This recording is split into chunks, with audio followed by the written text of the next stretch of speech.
Are you ready? Yeah. The greatest thing about the World Cup, though, isn't it? It's Danny Anderson. She'll be back. Gives us something to fight for, doesn't it? Right, I'll press this button. We'll Still's favourite player. I know. Oh, that's my intro to the program. I'm the second favourite. At least you're somebody's favourite. Second is first loser. Oh, yeah. It's incentive. I'm done. I think we're live on Facebook. I think we're live. Oh, hi. It appears to be very, very choppy. So I'm hoping that stays on. If you can see us on Facebook. It'll be interesting how they do it, though, because obviously next year there's 100 million one tournaments. Literally. And is the World Cup that football is at the same time? Or about? Or overlaps a little bit? I can't possibly. Yes. Anyway, we're on Facebook anyway. So, hello Facebook. Hello Facebook. I'm not sure if I get the same coverage, but... And if you whisper, they can't hear you. That's. We're talking secrets. Yeah. This must be what it's Our like. holiday fund. What happened on the pitch? Is this what it's like in the changing rooms? Is this what we're just In the changing rooms? Is there What changing room? It's one of those. The coach was really nice. We didn't even get the normal first team coach because we need a normal coach because he can spread out more. Because of the Viz. Because of this. COVID. I'm going to Wakefield on Monday for the first time. And again, don't swear, we're live. You're going on to Wakefield? Yeah, it's Leeds Rhinos game. Yeah. On Monday? You know Leeds Rhinos, you're Yeah, bank holiday Monday. Oh, so yeah. I'm going to that side. Good luck. You don't need a COVID jab, you just need a... I've got Richard as an advisor. Yeah, don't forget they gave me the 45 last year. Yes. Can you... What's that? It's a Canadian flag, isn't it? Can you put it there? It's alright, she's not American, so she won't be upset that I've Can you put it desecrated her somewhere so it's nice? Like, you can put it on our newly extended goalpost, which makes up for the fact that the pitch isn't quite as long as it's supposed to be. It doesn't fit. Oh, there it is. There you go. It feels very weird having Sandy, where are you from? Just as a query. Well, in case the teacher doesn't tell you. Oh, France. That's the other bit of Canada, isn't it? That's the militants. Yeah. We don't Celine Dion's one of my favourite singers. Sometimes I'm in the car and I think I am her. I've heard you sing, actually. Do you remember singing to Andrea Dobson after you played Fev last year? Well, you didn't play, because you was, let's say last year. Oh, it's been more than a season. You're singing from The Little Mermaid. Oh. Obviously.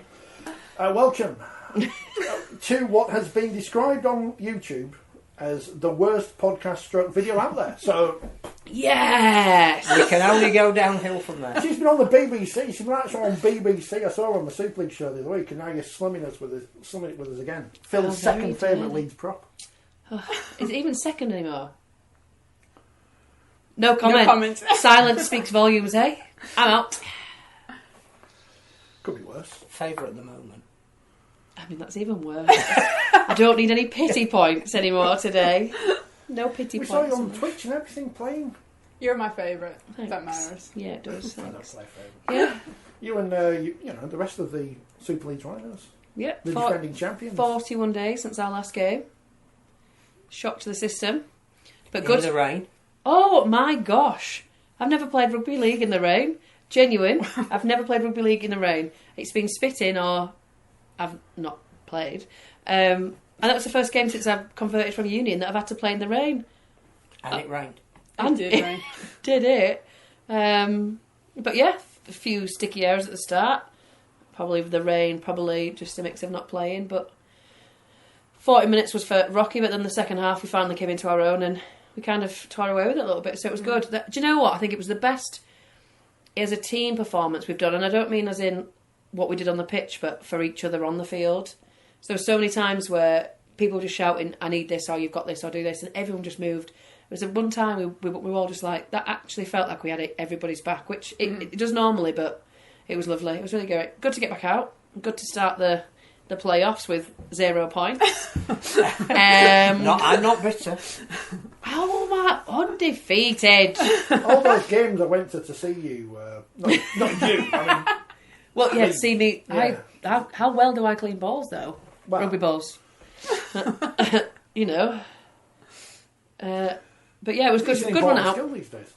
Good one out. And I'm glad they got 2 games on Twitch this weekend. Yes. Which was very nice. What happened to the Monday night thing? Remember that, Phil? Monday Night Rugby?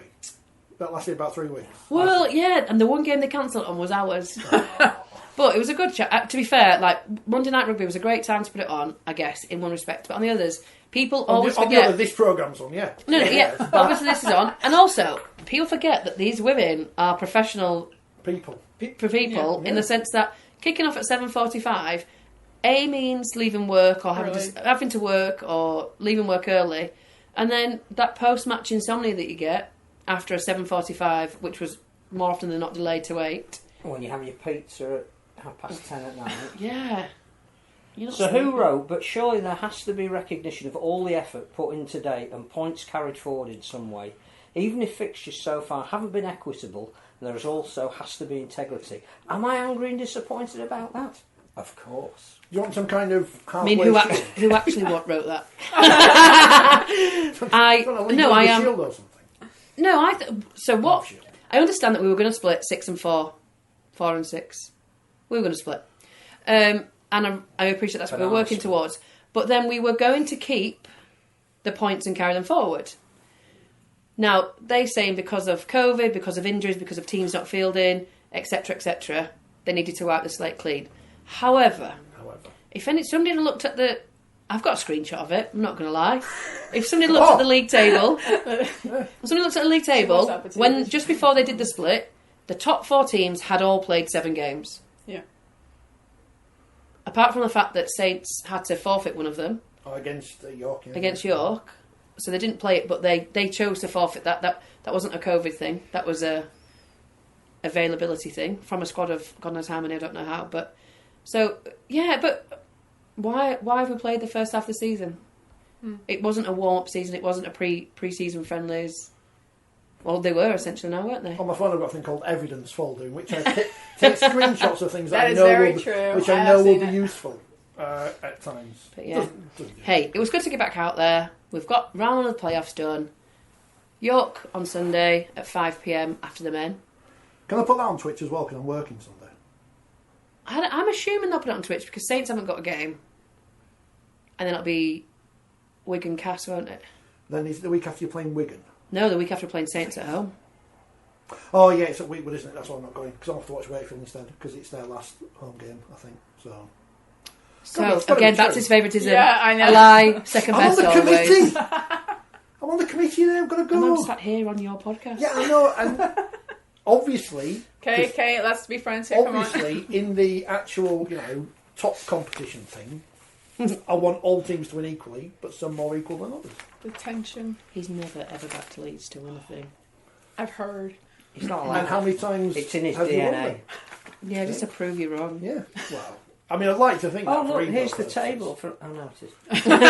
But, I mean, this is why this is the worst podcast out there, as it says, because we haven't introduced our guest. I mean, Danika Priim anyway, who... Don't assume. There may be some new views. well, no, I mean, Dave says Scully's changed. Well, if you're wondering where Scully Oh, is, God. people still ask us where he is. We've sent him to Australia with Ian Botham to do the trade deals. I hope Ian Botham's got better at protecting his middle stump, but that's all I can care about. Well done, Danika, says Paula. Well done, Danika, says Pete. All the same, Pete. Thanks. 2 very special guests here, Gary. Says yes, because Phil's moved out there. I'm just eating donuts tonight. Because Sandy's come and brought donuts. Yes. You have begged us to come on this programme for a long time, in fairness. And we haven't let you on. But now you've brought donuts, and there's exciting news from Canada. There is. Hopefully next year. But I think it should be contextualised. Okay. The sport now needs direction as to what it's going to be, what it's going to look like, where it might be played, where investment's going to come from, and it has to change. And I think that's not us saying that, even though clearly we have been saying that for 5 years. Adam Pearson's saying that, Gary Hetherington's saying that. People who are involved that can make these decisions are now saying we need to make some decisions. So now is a really good time to have representatives of a growing market, how will that work, and the women's game, which I think, again, a lot of people at the moment are looking at the influence that the 100 cricket has had in bringing in a new audience. It was given an absolute lambasting when it was proposed. Yeah. It wasn't going to work. It wasn't going to appeal to traditional cricket fans. But actually it has brought in a lot more women and children. It's put the women's and the men's game on an equal parity. Totally. And you look at the crowds that they've got. 17,000 the last, And the teams that they've manufactured to give it a different feel. And it's sort of worked. It's probably too early to judge it, but what we have in this room is a representative of what Rugby League could look like going ahead. And I think that obviously the Canada competition that we're trying to develop is a nines, which is the alternative to the traditional. And it's not to go against the norm or what people are used to, but I think it can be a good accompaniment to it. I think it'll be a good partner to it. And if you're someone like me who was new to the sport, it's a big ask to try to get people involved as much as you need to be involved, either as an athlete into an 80-minute game, or even as a fan. When if you've got friends who are rugby, know rugby, it's easy to get involved. So we believe that obviously the nines, just like with the cricket, if you do a shorter version of the sport. Rugby league is huge. It's a big sport, but if you just have a slightly different version of it that is easy to grasp, it's easy to get people involved, because a 15-minute game is easy to get people involved in. Make it an 18-minute game. Do you know? 2 halves of 9. Yeah. I'm just speaking out loud. I'm just throwing that in there. But it's have that idea for free. It's about just trying to bring new people into the game. I think first of all you should explain the concept that it's cooperative, because I think again there's 2 things that spring to mind. One is clearly it's going to be for both sexes equally, which is partly why you're getting involved. You should explain, not just here as a superstar player. That's not even true. But you're also going to help out in the formulation of what the sport should look like. But you've added in this element of development time, which is a very, very unfamiliar rugby league concept, and a strategy as well, that you didn't say we're going to do it tomorrow, it's going to sing and dance from the minute we do it. It's like we're going to put down some foundations, we're going to build towards something, we're going to get some people involved who are actually going to be given some time to bring their perspective and ability, expertise in.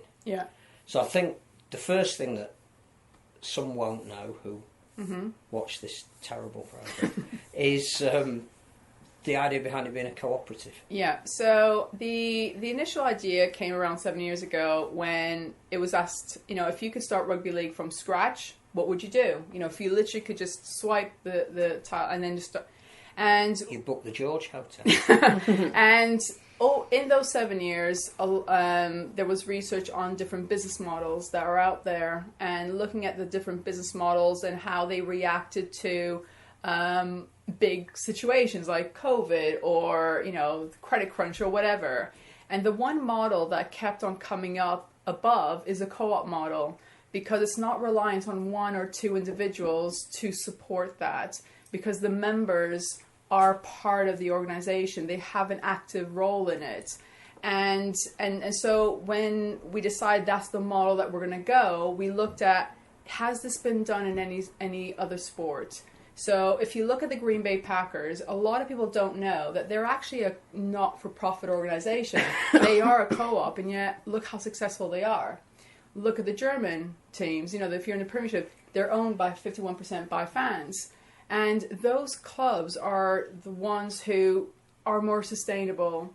Obviously, Barcelona, they also are a co-op, but because of the leadership and the disregard to the co-op rules that are in place, like consultation with the members, etc., they have now put themselves, and that's why they're no longer president, and they've got a new director board. So there's a lot of ownership in terms of who is running the club. Now, the board that we have in place, we are solely custodians of this. just like with any sport, whether you're a Man United fan, Leeds United, whatever, the owners of the clubs are custodians. The clubs were there way before, they came along. So there has to be a respect element with the fans and bring them along the journey so that they can really feel that they're part of it. Because if you look at what they're going to do in Super League, the rules of, we're going to have this new competition in Europe, the fans didn't know. I'm like, how much can you disregard the people who are making you the money, the people who are bringing into the fans, new generations? These people are what sport's about. And so by having a co-op model, it's enabling us to ensure that always stays in the heart of what we do. So a co-op model is basically you're looking for investors within the public. So it's to two. part own, So they'll own a significant percentage. That's correct. These aren't clubs. This is a competition, and that's the difference. Yeah. That So where you talk about Barcelona and the Bundesliga clubs, you're actually asking people to invest in a competition. Yeah. So it's the whole league. So every club, every city that we announced, they are owned by the league. So that's more along the MSL line in America. That the clubs actually are part of the organisation. But the organisation owns part of each of the clubs. No, but the league will own, the CCCRL own the whole aspect of all the clubs. Yeah. So when it comes it's taking that to the next level. Yeah, so when it comes to the administration, the running of it, it's going to be central. So we don't have 10 HR people. We don't have 10 ticket offices. It's all going to be central. And therefore, we can ensure that how we deliver to fans in Vancouver or in Montreal is going to be exactly the same. It's going to be very consistent, and it needs to be that. Because like when I bought tickets to games here, even in the championship level, like why are some of the clubs having to have their own set of, HR or ticket office when actually why not get together and have a central point where everyone can kind of save money that way as well, and it makes it more streamlined as well. So. But this isn't something you set up to start tomorrow, which thank God no, which all Rugby League has been on the basis of I've had an idea and you can now buy a shirt. Yeah. It's more to do with the fact that COVID or otherwise, you didn't intend to put players on pitches within 10 minutes of announcing this idea. No, it can't be that because I'm new to the sport, so in the short space of time that I've followed the sport, there's been a lot of fans being let down. There's been a lot of disappointment from players and other organizations. And for me and the people on the board, we want to make sure that we think things through. We don't want to announce a date. We don't want to announce anything until we know that everything's in place because we have to be transparent. By being a co-op, it's about transparency. So if someone asks us anything during the AGM, we can demonstrate what planning if we, for example, did our trials for our players and it cost us $100,000, we have to be transparent in why did it cost that much if people did question that. So it is about making sure that we plan things thoroughly, that we've got the right legal advice that possible, that we're following government rules of what's going on at the moment because they change their minds left, right and center. So yes, I know people want to know a lot, but we really want to be taking our time to make sure we know it's going to play next year. That's what we know. Which is incredibly un-Rugby League like. So in terms of what you've announced so far, conferences in East and West, which is their first announcement of cities that are going to have teams. Correct. And a dual competition, men's and women's. Correct. Which is where the women's advisory group comes in. Yeah. So the next thing is, why did you see it as an opportunity to get involved at ground floor level that excited you? Because you're experienced in the playing side of things. How exciting is it to open up a new market or be involved at the ground floor level of that? Well, that's exactly it. Isn't like I speak to you often, or we speak about things in the grassroots level. For me, I'm a teacher. I like the development of it, but it wasn't so much. It wasn't so much that, like the idea of it, the nines, the competition itself in general. When Sandy spoke to me about it, it wasn't about this competition, how great it's going to be. It's about, firstly, how can we bring the women's game on, but how can we deal with all the misconceptions? How can we deal with all the troubles, the issues, the problems? Initially, and I was like, that's the first time somebody said, hey, we want this competition to be as equal as it possibly can be. Look, we're not with the men yet, nor we're closing that gap, and this certainly does close the gap. And I'm not saying that we will ever be equal, but this is the first time I've ever felt that there's going to be a board where it might be a case where we sit next to the men, or there's an idea, and wow, God forbid, that they're going to take the idea from both sides rather than one. And it's having this central kind of organisation. It means that, how many times did Rich and I speak in 2019 about where do we come? Are we community? Are we elite? Are we Super League? Are we... Well, you're elite. No. We'll come back to that. But it was like the disciplinary stuff, wasn't it? We were like, well, where do we lie? Does it go to a board? And things, small things that you don't think about. Level of facilities or training or, Well, even on game day, having your own dressing room, for example. Oh, we would, yeah. And who would think that wouldn't be a prerequisite? Crazy, eh? Crazy. Who needs a dressing room? But it's like officials, isn't it? Like touch judges, or what do the women need? And it's not for me just about developing the game. I think that part of it is fantastic, and I'm more about developing the sport. In Canada, it's an emerging sport, so to me, it's brand new. I can go over, and I could say anything, and if somebody's keen to play this game, they're going to listen. And I think that's such a lovely thing as well, because I want to grow the sport in the UK. I want to grow the sport in Canada. I want to grow the sport in Europe. I'm a rugby league geek and I'm proud of it. But you've played the Canadian Ravens in a World Cup. Mm-hmm. You've played against teams like PNG Orchids. You've seen the potential for the women's sport. What it doesn't really have is a plan. Yeah. Oh, so yeah. you almost can take up the game in, let's say, America at the moment and be playing for America. Yeah. And actually you need that middle area that develops players over a period of time. Because our view was that, like I said, whether you're a backer or you're a member and you're being part of the process, is we are custodians of the financial support that you're giving us. So we want to make sure that whatever we're putting the money into has a plan, has a strategy, so that if something doesn't work, we can go back into it and decide, actually, this didn't work for the Western Conference, it worked for... And look at that. And that's why, having the women's committee, it's about speaking to people who currently play and getting the expert people in countries where it's already being played, and try to get lessons learned so that we can come up with a strategy, a plan to how to engage women, young girls, teenagers into the sport. As fans as much as players. Yes, well. Exactly, yeah. And there is a decrease in women in Canada getting into team sport already, so... it's such an accessible sport as well, nines. That's something you and I both like the concept anyway, don't we? But it's think you need to have a different offer for a younger audience. It's a quick, easy... No, it's not easy. I'm going to retract that statement straight away. It's a quick and exciting game. Yeah. It's fast. You've got to be skillful. You've got to be tactical. And it's not, we need 13, 17, 25 players. We need 12 maybe. The whole idea of getting teams, you're not putting pressure on to find lots of people. It's not taken away from the 13s, because all that's going to do is enhance the 13s. Because, I'm involved in a nines competition in Canada. However, I'm not a nines player because I am a prop forward, and therefore, as much as I'd love to be a part of a nines, I wouldn't be picked over the backs that would be playing, because it's a faster game. I think the thing about nines that works from, we like everything rugby league, we dip our toe in it, we think, oh, that's a good idea, and then we do something completely different. But the thing that worked about nines was you did still have specific positions, because the rules dictate you've got to have some people that clearly are forwards. It's not like rugby union sevens where everyone has to be a back, and it's all about speed. Anyway. It's that nines, the laws and the elements of nines combine everything that is the 13s game. Yeah. So there is a place for prop forwards in it. Danny Anderson style prop forwards, yeah.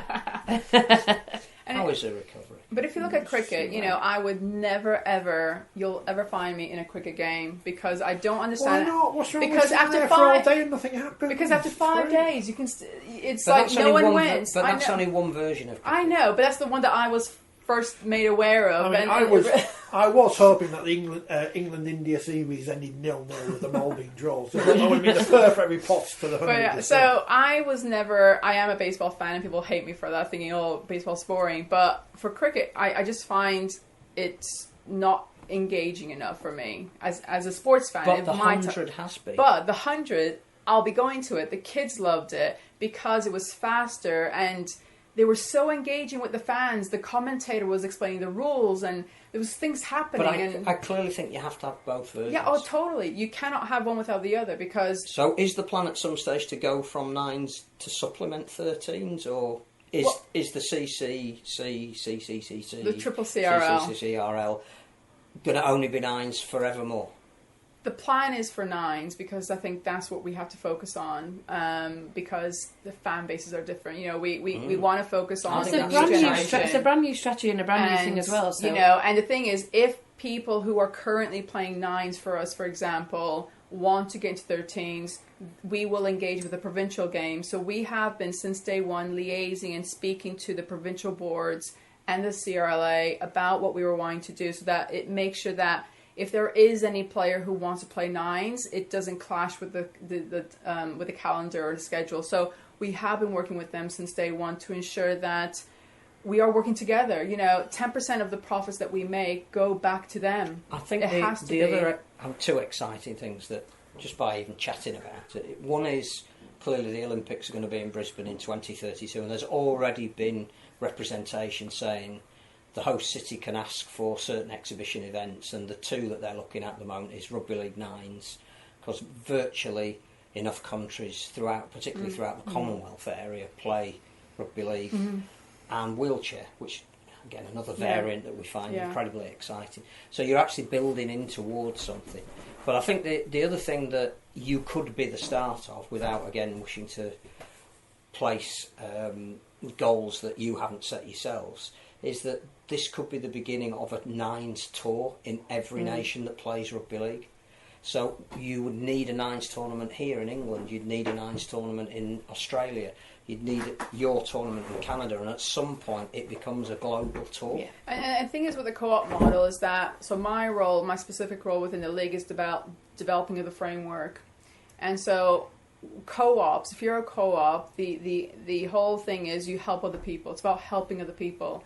So if there was a nation who wanted to, say, Argentina, I'm just making one up, who said, no, they do exist. Well, but you know what I mean? Like, you can buy the shirts and see them. I mean, you know, they might say, do you know what, we want to have a 9s, can you help us? We would give them our framework and help them establish a co-op model within Argentina based on what we've done, so that it's about helping them. You wouldn't hold it as your intellectual property and not share it. No, because that's part of the whole co-op Those thing. who saw the Robert Bergen issue will now know. Yeah, but isn't that the exciting part of it? Like, you've got a concept here which is a new tournament. It's still taking what we know and love. It's a new tournament, and as much as I love rugby league and I play it and I adore it, but it's going to take somebody else to take the reins and test it for everyone else to go, oh, actually, it does work. Because nobody wants to dip their toe in at the minute, and this is what this competition is doing.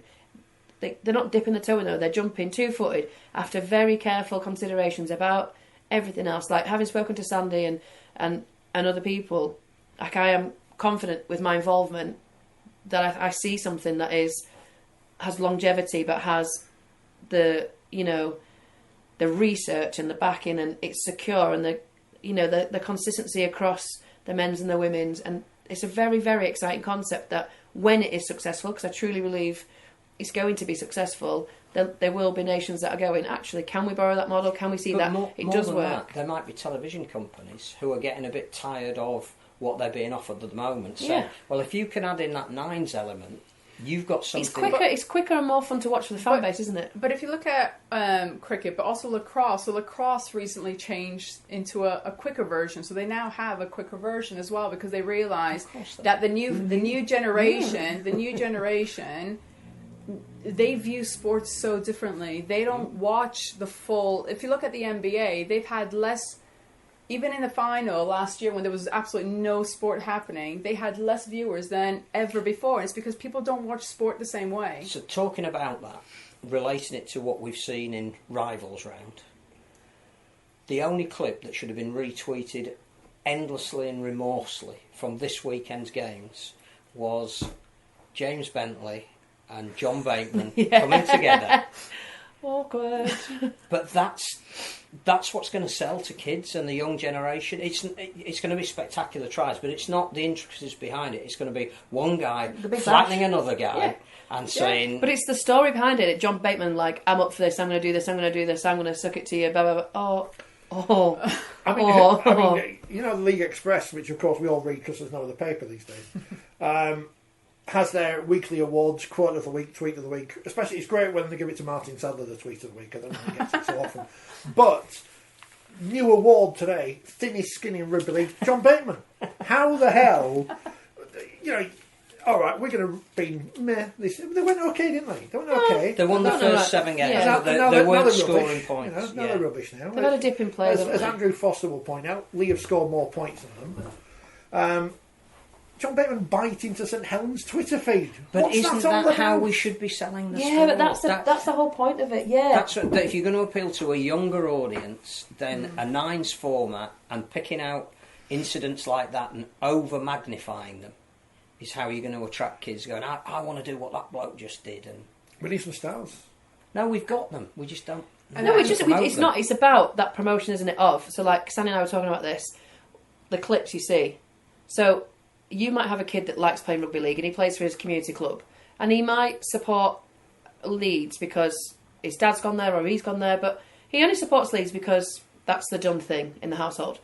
And then he might not watch them consistently, but what he will see on the Instagram or Facebook or TikTok, whatever it is, because there's a lot on there now. So that's where the kids go to now, is that clip of somebody being absolutely battered or flattened, the clip of Tommy making some flying through the air to score a try, or...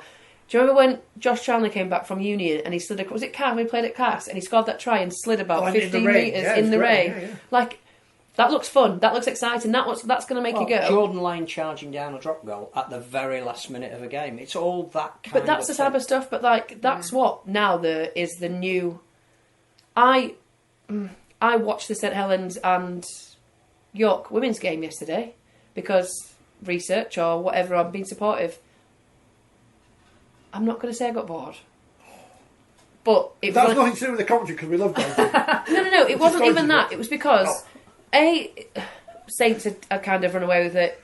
Saints were very good. It was a comprehensive people victory from the centre. Yeah, people like Jodie Cunningham who stand out all the time were doing some fantastic things. Amy Hardcastle popping the ball off to get Danielle Bush in the... Like, there's things like that, there's clips, and I want to rewatch the highlights of their moves rather than... I had it on and I watch and I will always put the Twitch on because... I'm trying to be supportive, but at the same time, I take it away from rugby league and I go back to the greatest competition in the world, the Olympics. And back in the day, Baron Pierre de Coubertin said, we need something that is going to test the true male soldier. So he brought in the pentathlon. The modern pentathlon. The modern pentathlon. Wonderful he brought it in. Chaos, yeah. Well, I'm going to give you a horse that you don't know. I'm going to give you... I'm going to make you run and then shoot and then do that. What's that mad horse? Whatever it was. But boy. As of the next Olympics, in 3 years' time, so the modern pentathlon's always been tweaked. It's gone from a 5-day event. It will be a 90-minute event next Olympics. 90-minute, because they've decided, and they're not going to do the whole, everyone competes, everything, so the guy that came second, the French guy that came second this year, forgive me, I can't remember his name because I've slept. He was originally, by the third round, in 13th place. Second place is first loser anyway. So. Exactly, it is. But he was in 13th, so next time he does it in the Olympics, if he's in 13th by the third round, he's kicked out. He's not got chance to win it. Yeah. But it's rather than it being a 5-day-long event, they've gone to 90 minutes to make it, in their words, more accessible for the viewer. If their modern-day Olympics are changing their events, why can't we? I can't wait to see fast dressage. I mean, somewhere on the modern pentathlon version of this programme, they're bemoaning the lack of the traditions of the world of modern pentathlon. I'm the biggest traditionalist in the world. Like, I come from a classical ballet background. I don't like hip-hop and street dance, and I don't like it, but you know what? That's what sells, that's what is the... And I love 13s rugby league. I love 15s rugby union. But the 7s and the 9s are super exciting to watch. You can go too far there, can't you? Come on. Only because you're jealous that I can understand it. I did coach on rugby union once. That was once. Say no more. But no, I think I'm all for. I am so stuck in my ways. I'm such an old romantic. But the other thing to throw into all this at the moment, and again, it's why having you on is so important, because it's talking about what the future might look like. Yeah. I'm concerned about the crowds at the moment because there are no restrictions effectively. Everybody's waited for the opportunity to get back.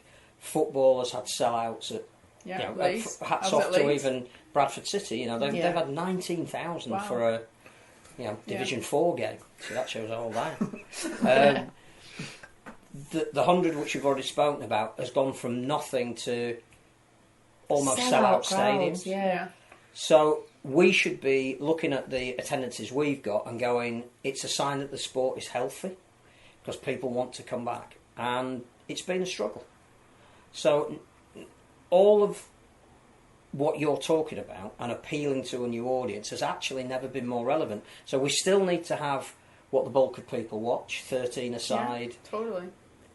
But you have to now offer something different. Yeah, because unfortunately we're all going to die. Like I believe there is no option in that. I'm married Edward Cullen, I'm not. So if you don't look at how can we regenerate our audience,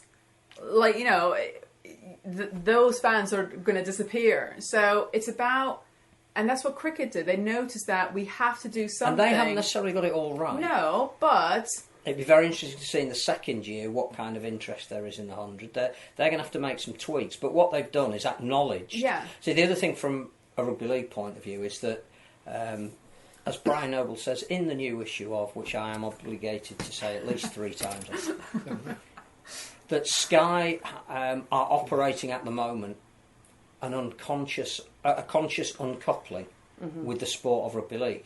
That having said, we'll only do you a deal for 2 years and we'll give you a quarter less or a third, depending on who you listen to, than you've had before. That's a warning notice that unless you come up with something a little bit different, we're stepping back from you. Now, that is our only real funding, so we should be very, very concerned about it. But there's a double-edged sword there, I think. There's 2 things. One is the restrictions the RFL have put on match days. So we know that 40% of spectators are women and children. There are no match day activities in it at the minute because of COVID. There are none of that. Like, I'm biased and I know people out there are not going to like me, but just deal with it. Leeds Rhinos... It's a bit like this programme. Yeah. Leeds Rhinos, I think, do the best family match day experience from inflatables. You can go into the cricket centre and there's things to do. You can, they have the army days or they get children on to carry the flags onto the field. Like, all of the things that would... Or can we go down because they've got a bouncy castle or have all gone at the minute? Playing at half time. Yeah, like all the kids at half time. How many mums go down to watch rugby because their kids are playing at half time at Henley Stadium? It's a fantastic opportunity. You're not going to miss your child do that. And that's not Leeds. It's not Leeds saying we can't do it. It is the rules of the RFL and the COVID restrictions. And also something that is probably pickling me a little bit is ticket prices. What we have come back from a pandemic and we are a struggling sport, and I understand that people need to make money. I understand that we need to find a way to build revenue, etc, etc. But how much did you pay to go to Leeds United, a Premiership football team? I'm getting stressed about it. So under 11s was £5, under 16 £10. I think adults was 27. And it was £22 to watch the women play on Saturday night. I wouldn't pay £22 to watch me play. I would. That'd be quite talented. I can't. I'd pay 25 It's to watch literally I'd pay 22 to watch You're just trying to get me back on side now. But no, it's ridiculous, right? I know. It's right, Richard Wakefield. Wakefield. Yeah, I was just about to get to that point. It's 20 to watch Wakefield. They're doing really well. I've not been there yet, so I'm not going to discriminate. I'm going there on Bank Holiday. To be fair, they pulled it back quite well on Saturday. They pulled it quite back well on Saturday. But, like, how ludicrous is it to £22 to pay for somebody to come and watch? Okay, we were playing before the men, so it was a double header, blah, blah, blah. But where are the family offers? Where are the, hey, listen, I'm going to reduce this price because I'm going to get Sandy and 3 kids and a husband to come in. It's a family of 5. I know when that family of 5 come in, they're going to need refreshments, they're going to need this. Hey, let's put a bit of face paint on in the corner. The young ones are going to want their face. Like, there are things that can be done, but the ticket pricing needs to be addressed sooner rather than later. We are come from a working class sport. We were generated from a working class background. Therefore, as much as we've evolved and moved on, and we've got nice salaries, the men have got nice salaries. That doesn't. I can't. The men have got toilets, changing rooms. Have you been in the gents? Oh, you can't. No. This is a family show, is it? I have been to Castle Dressing Room before. I wasn't missing much, however. But I think that for me is really key. Like, we're missing the matchday experience, which some clubs do phenomenally well. But it's a real basic thing. Like, so 3 of my friends went to come and watch. They haven't missed a game, and I've been playing. They've watched games where I've been injured and I've just been on the sidelines. But they didn't come. I wouldn't let them come. £66 for a family of 3 to come and watch we play on Saturday night in the rain. In the rain. In Castleford. I mean, what more can you say? I was about to say, halfway through the men's game, my friend went to the bar of the men's game at half time and they'd run out of beer. Well, on a good note, Leeds United ran out of pies at half time because my daughter was not happy. So I think your daughter's watching. Is she? Oh, God. Yeah. Hi. Do you like Bovril? She does like Bovril. Yes. Oh, I think that is like something what we're saying is that to appeal to a broadcaster, which basically funds everything, we have to have the broadest church that we can offer them the next time the deal comes around to be renegotiated. So if you've got a women's competition that is Super League in more than just name, if you've got a men's competition that maybe has to be slightly altered in terms of what you're promoting, and I do think that is where you decide the standards be your first port of call and geography your second port of call. You have a nines element which ties into nines that are being played as a global offering, because we don't have a global offering at the moment. We have a lot of really, like when we spoke to Rob Bergin, we have some fantastic volunteers that are trying to promote the sport in areas where it's really hard to get a toehold. So to have a nines offering where it's a bit quicker, you don't need as many people, you can play 4, 5, 6 games on one afternoon, you can roll it into, this leads to that, and there's going to be an American Championship, which is going to play the winners of the Canadian Championship, we're going to play in the winners of the South American Championship, and there's going to end up at Old Trafford before the women's and the men's grand final. There's going to be a global nines final. So you can offer a broadcaster more than one version of rugby league, and that's what we have to do. And the thing is, because obviously the nines would be shorter games, you'd have a festival. It'd be a festival occasion, like the IPL. It'd be a festival, so you might have 8 teams, so it's 4 games, entertainment so there's so much going on. So it's not, it's only a 20-minute game, I'm not going to go watch. If you make it an event, 18-minute game. 18-minute game, just to make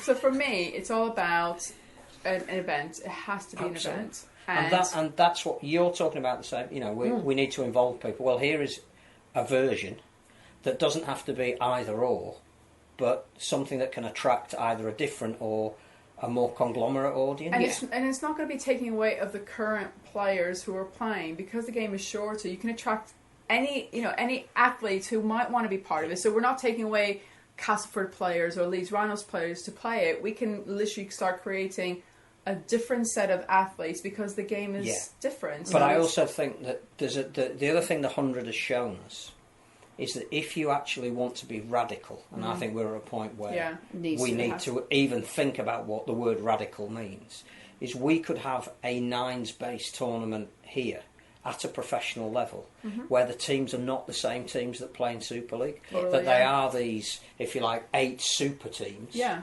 And it's like a draft pick, isn't it? Well, then players from other clubs play for teams you don't expect them to, but they go back to play 13-a-side. So Gareth O'Brien plays for the Southern Braves, or whatever our equivalent is, who people see on a Wednesday night playing in this all singing, all dancing, highly entertaining competition. He becomes the most valuable player.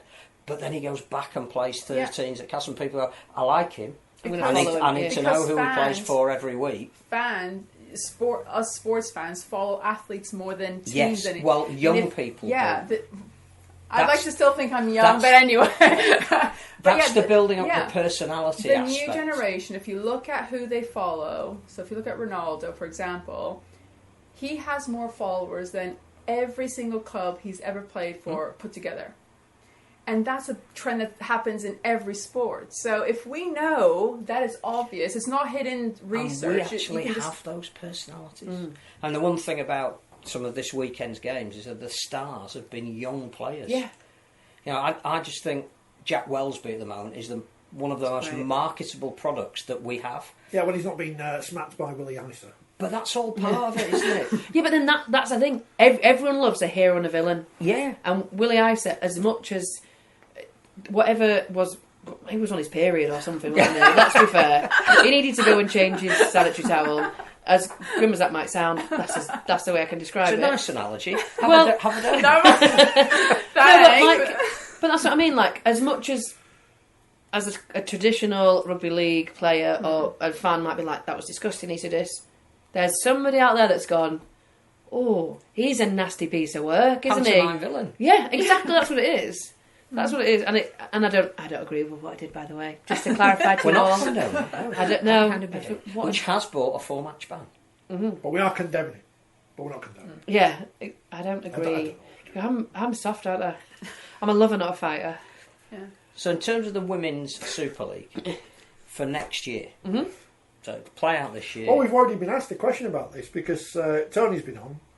Am I correct in thinking Widnes will be in Super League next season after beating rivals Barry yesterday? Who knows?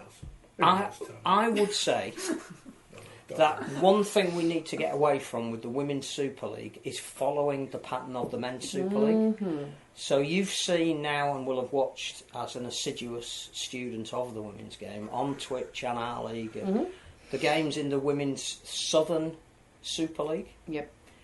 So I'm sitting at a desk at Red Hall going, how do we plan them? We've got all your little counters going. Like that? He's going this division.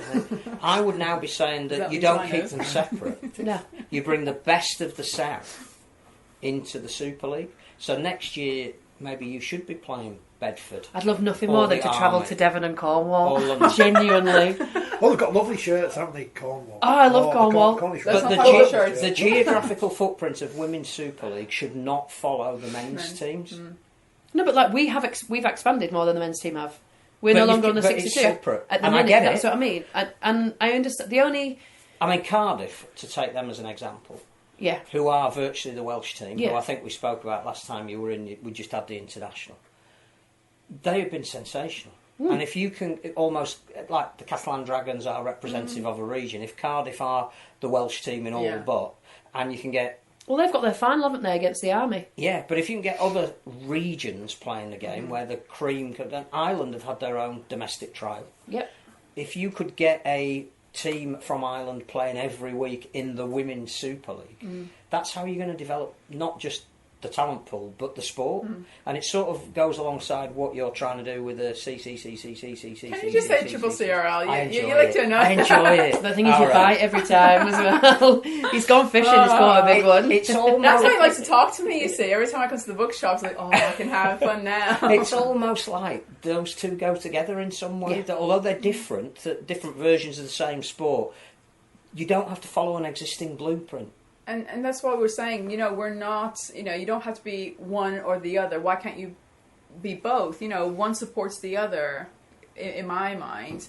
And just, it's just about how can we just embrace a different way of doing something and making sure we learn from that. So even though we've got a plan, we've got a strategy, we are working to it, we want to make sure that we are learning along the way, that we don't repeat things that didn't work out. So you've announced 6 cities so far. Yes. 3 in the east. Yes. 3 in the west. Yeah. And for our audience, who I know follow everything you do assiduously on Twitter, which are those cities? So the east will be Montreal, Toronto, and Hamilton. Have they got wacky names yet, are they? So the team names will be announced at the end of September. Ooh. Okay. So we are working on that. I mean, you're doing this all wrong because what you're supposed to do is release a load of merchandise and then... And the west? And then the west will be Vancouver, Calgary, and Regina. So you are talking about 6 of the biggest cities in one of the leading sporting nations in the world. Yeah, so what we did was we obviously did our research in terms of different cities, etc. But we did go out to the fans on social media and say, where in Canada would you like to have a team? And we did do a lot of research on 50 locations, and it was about population, demographics, facilities. Facilities have to be important. There's no point in going to a city in our first year where they don't have the pitch whether it's a university one or a professional. Do you know what I mean? So we had to do our research that way. And that's where we came up with our 6, because we need to make sure that we were picking locations that were sustainable if we do things right. Funny that, isn't it, with the state that men's rugby league here is in at the moment? People will still mark, because they'll say the picture's got too many different markings on it. You know. At the end of the day, remember, we are going to be a grassroots development. We're starting, but, so but it's still a template. It is. Yeah. I totally. think somebody pointed this on Twitter. I'm not taking any credit for this at all. But if North Wales Crusaders win this week, who are they playing? So you've got my playing paper. I've got no idea what's going on there. Then there is a possibility that the top team in Super League will be Catalan, the top team in the Championship will be Toulouse, and the top team in League One will be North Wales Crusaders. You can't ignore that the sport evolves, and that some of the traditions that need to be preserved and the areas where it has been strong need a reason to carry on. And the greatest example of that at the moment is Batley, who are doing fantastic things in the Championship. But you also have to look at, if you did have that blank sheet of paper moment, how would you draft something out? You're almost got the opportunity to get to that in the Women's Super League, I think. You certainly have with wheelchair. Yeah. I mean, we had Martin Coyd on here who said, which I think you can read in the new Forty20. That's number 2. They're planning on having 40 teams in 4 conferences of 10, and that includes Scotland, Ireland, Wales and England. So, you know, he's already looking ahead and saying, well, we've got 10 and it's sort of working at the moment, but this is where I'm going to have my 40 teams for maximum impact. Yeah. You're doing the same. Yeah. There's no reason why whatever the men are coming up with for professional rugby league in this country shouldn't be thinking along the same lines, in my opinion, which is why this is exciting. Yeah, and having people like Danika on the committee or on the board, you know, helping behind the scenes, is about using their knowledge, you know, the years that they've had in the sport and the experience that they've had in the sport, whether it's through a coaching role or a player role. It's about using that information and try to translate that into how can we learn from that and implement something different using that information. Because players, for example, I think their knowledge is like gold dust. And if we just listen to them more... Well, there's another aspect to that, which is player welfare, which I know you're incredibly... that is built into your constitution. That, again, what's happening in the world by way of more and more players getting more serious injuries in later life, you're going to try and prevent as much of that as possible, because you're now aware that it is something that a governing body has to take responsibility for. It has to, because, you know, when you're trying to obviously get kids involved at a younger age, you know, it's about giving parents the confidence that we are trying our best to proactively look after their kids when they are playing with us. And, you know, partnering up with Quadrant for the research element, you know, we feel it's very important. We want to be part of that. You know, it's about taking our time and making sure we're doing it right. But player welfare, whether it's on the field or off the field, mental health and things like that, we want to be there to support them, you know, and not feel that they're pressurized to play, you know, even though they're injured, and supporting them behind the scenes on that. So we are really working hard on trying to get a plan. So as well as taking on a strategic role in how the competition might look, you're going to take on a mentoring role with some of the women athletes and looking after their... She's free. Yeah. That's a wicked opportunity. That's a wicked opportunity. I remember the days of 2017 when Castleford were a brand new, the Super League soft launch. I remember Kelsey Gentles being 16, 17 on the side of the pitch, and I'm not saying I've affected or influenced her, but I remember going over pretty much every couple of times we used to play her and putting my arm and going, look, you are digging deep, keep going. And look at her now, she's the face of women's rugby, and she's wicked, and she's obviously out with injury at the minute, which is unfortunate, but, you know, I've not seen her, I have really seen her go. She came in when she was a young kid. Caitlyn Beavers is probably one of my most favourite people in rugby league at the minute. I cannot say enough good things about her.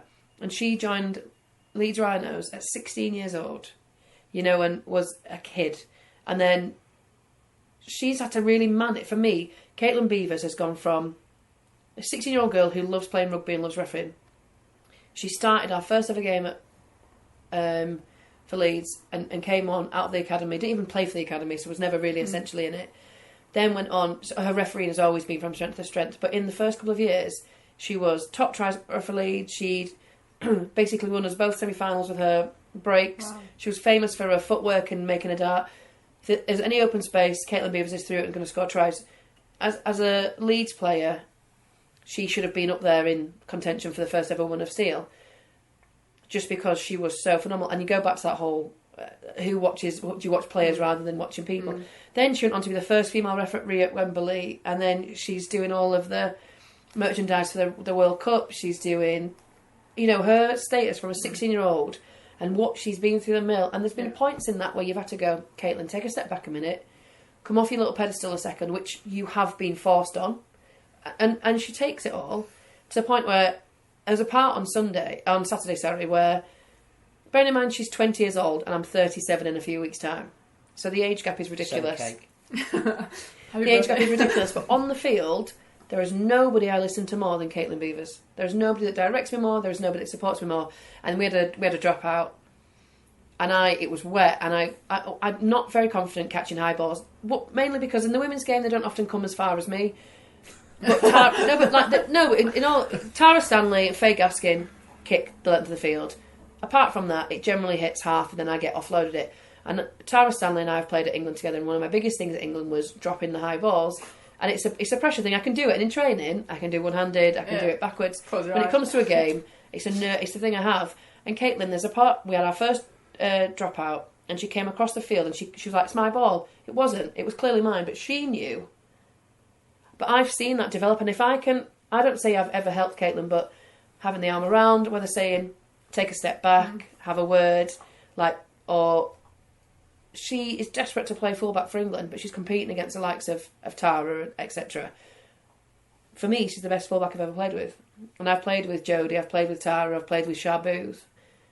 And she has developed, if I can just, it's an arm around the shoulder type thing, I think. It's that big sistery type thing. And if there's a girl that comes in and comes from a dancing background, comes from a netball background, comes from something, I'm not good enough, I'll tell you where your skills are transferable into rugby league. And this is why, one of the reasons why we wanted you on board, because what we're trying to say to people is, look, you don't have to have played union or league to be part of this. You could be a professional qualified dancer, or you can be whatever it is. It's about having those stories, telling those stories to people to say, oh, so I've been training on something completely different, but it just is about how do I transfer that across. And it's about getting as many athletes as we can who've got those transitional stories that we could storytell for them and showcase to the new generation that you don't have to be the typical roadmap to be a player, because you have to have played union or league or whatever from the age of 8, and then you don't have to do that. But Courtney Hill is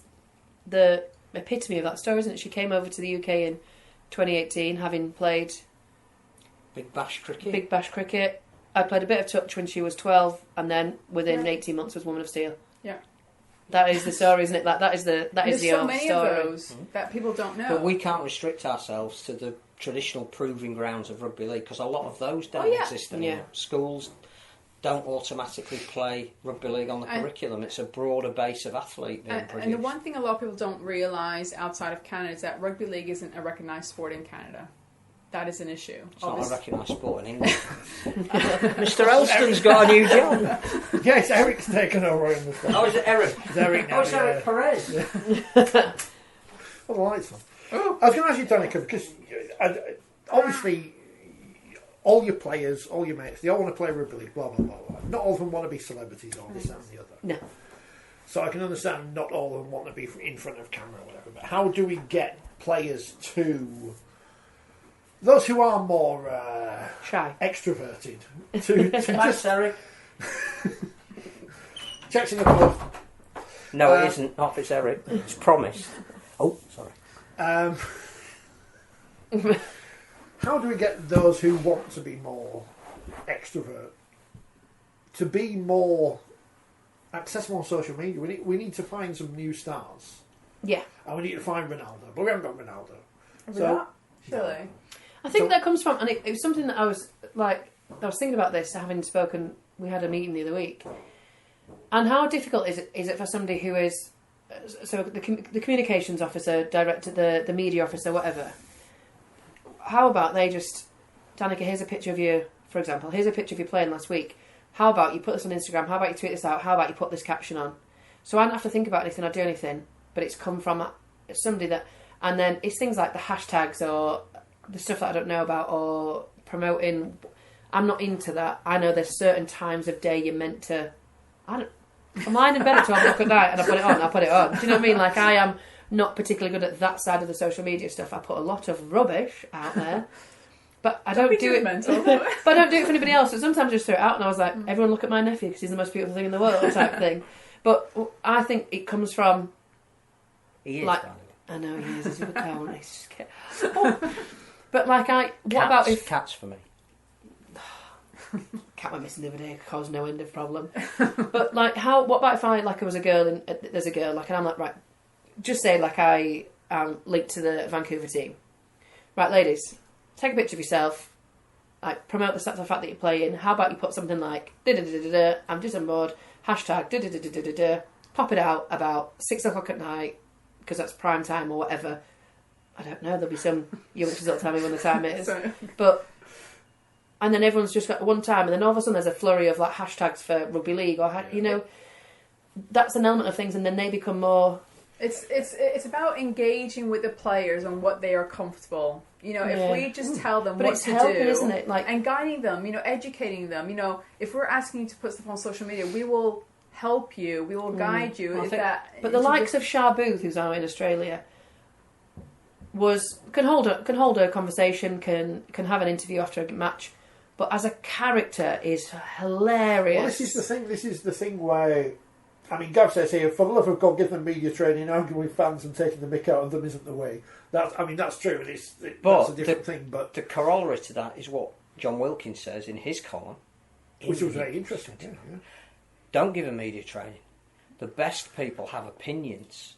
Encourage them to have opinions. So I think it's that balance between don't be anodyne. Because I mean, the problem with Premier League football, in my opinion, is there's never any point watching a pre-match interview or a post-match interview, because the winners are going to say X and the losers are going to say Y, and it never varies. Yeah. It's really, really tedious. So actually, if you've got let's use him again, Jack Wellsby. Yeah. And he's got an opinion. Educate him to use his opinion. Encourage him to have an opinion. Don't media train it out of him. Well, you mean the way that Super League stopped players commenting last year about Izzy Folau? Well, and as our friend Mr. Davidson will tell you, again, one of the stars in the game at the moment had a magnificent game against Wigan, Lewis Dodd. But he's not being put up for interview by St Helens, and he needs to be, because we need to know if he is related to Ken Dodd, and if he is from Knotty Ash. We need to know that. But there's that fine line, so like, for me...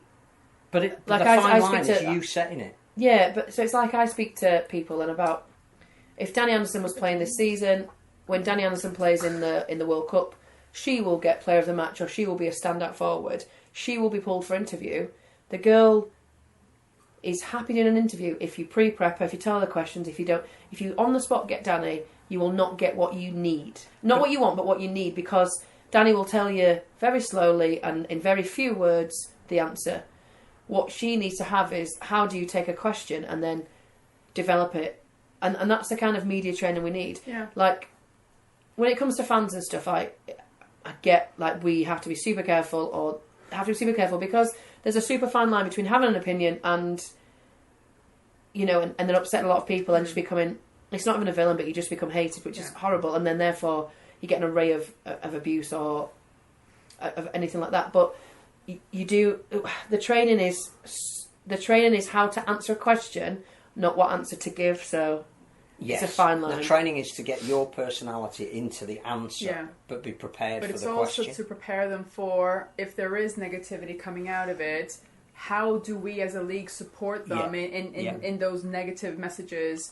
And that's why, even though we're talking about we want to develop characters within our own league, we will support them in understanding the fine line between opinion and so on, and know how, because, you know, we're all on social media, and it's not nice to get insults, because some of us take it personally. So I'm one of those individuals. Worst podcast ever, by the way. I'm one of those people that... That's the only reason I've come on it. But still watched it enough to put that comment. Thing is, so you have some people who, like me, take everything personally, for example, but you have some people who will take a negative comment and turn it into a positive.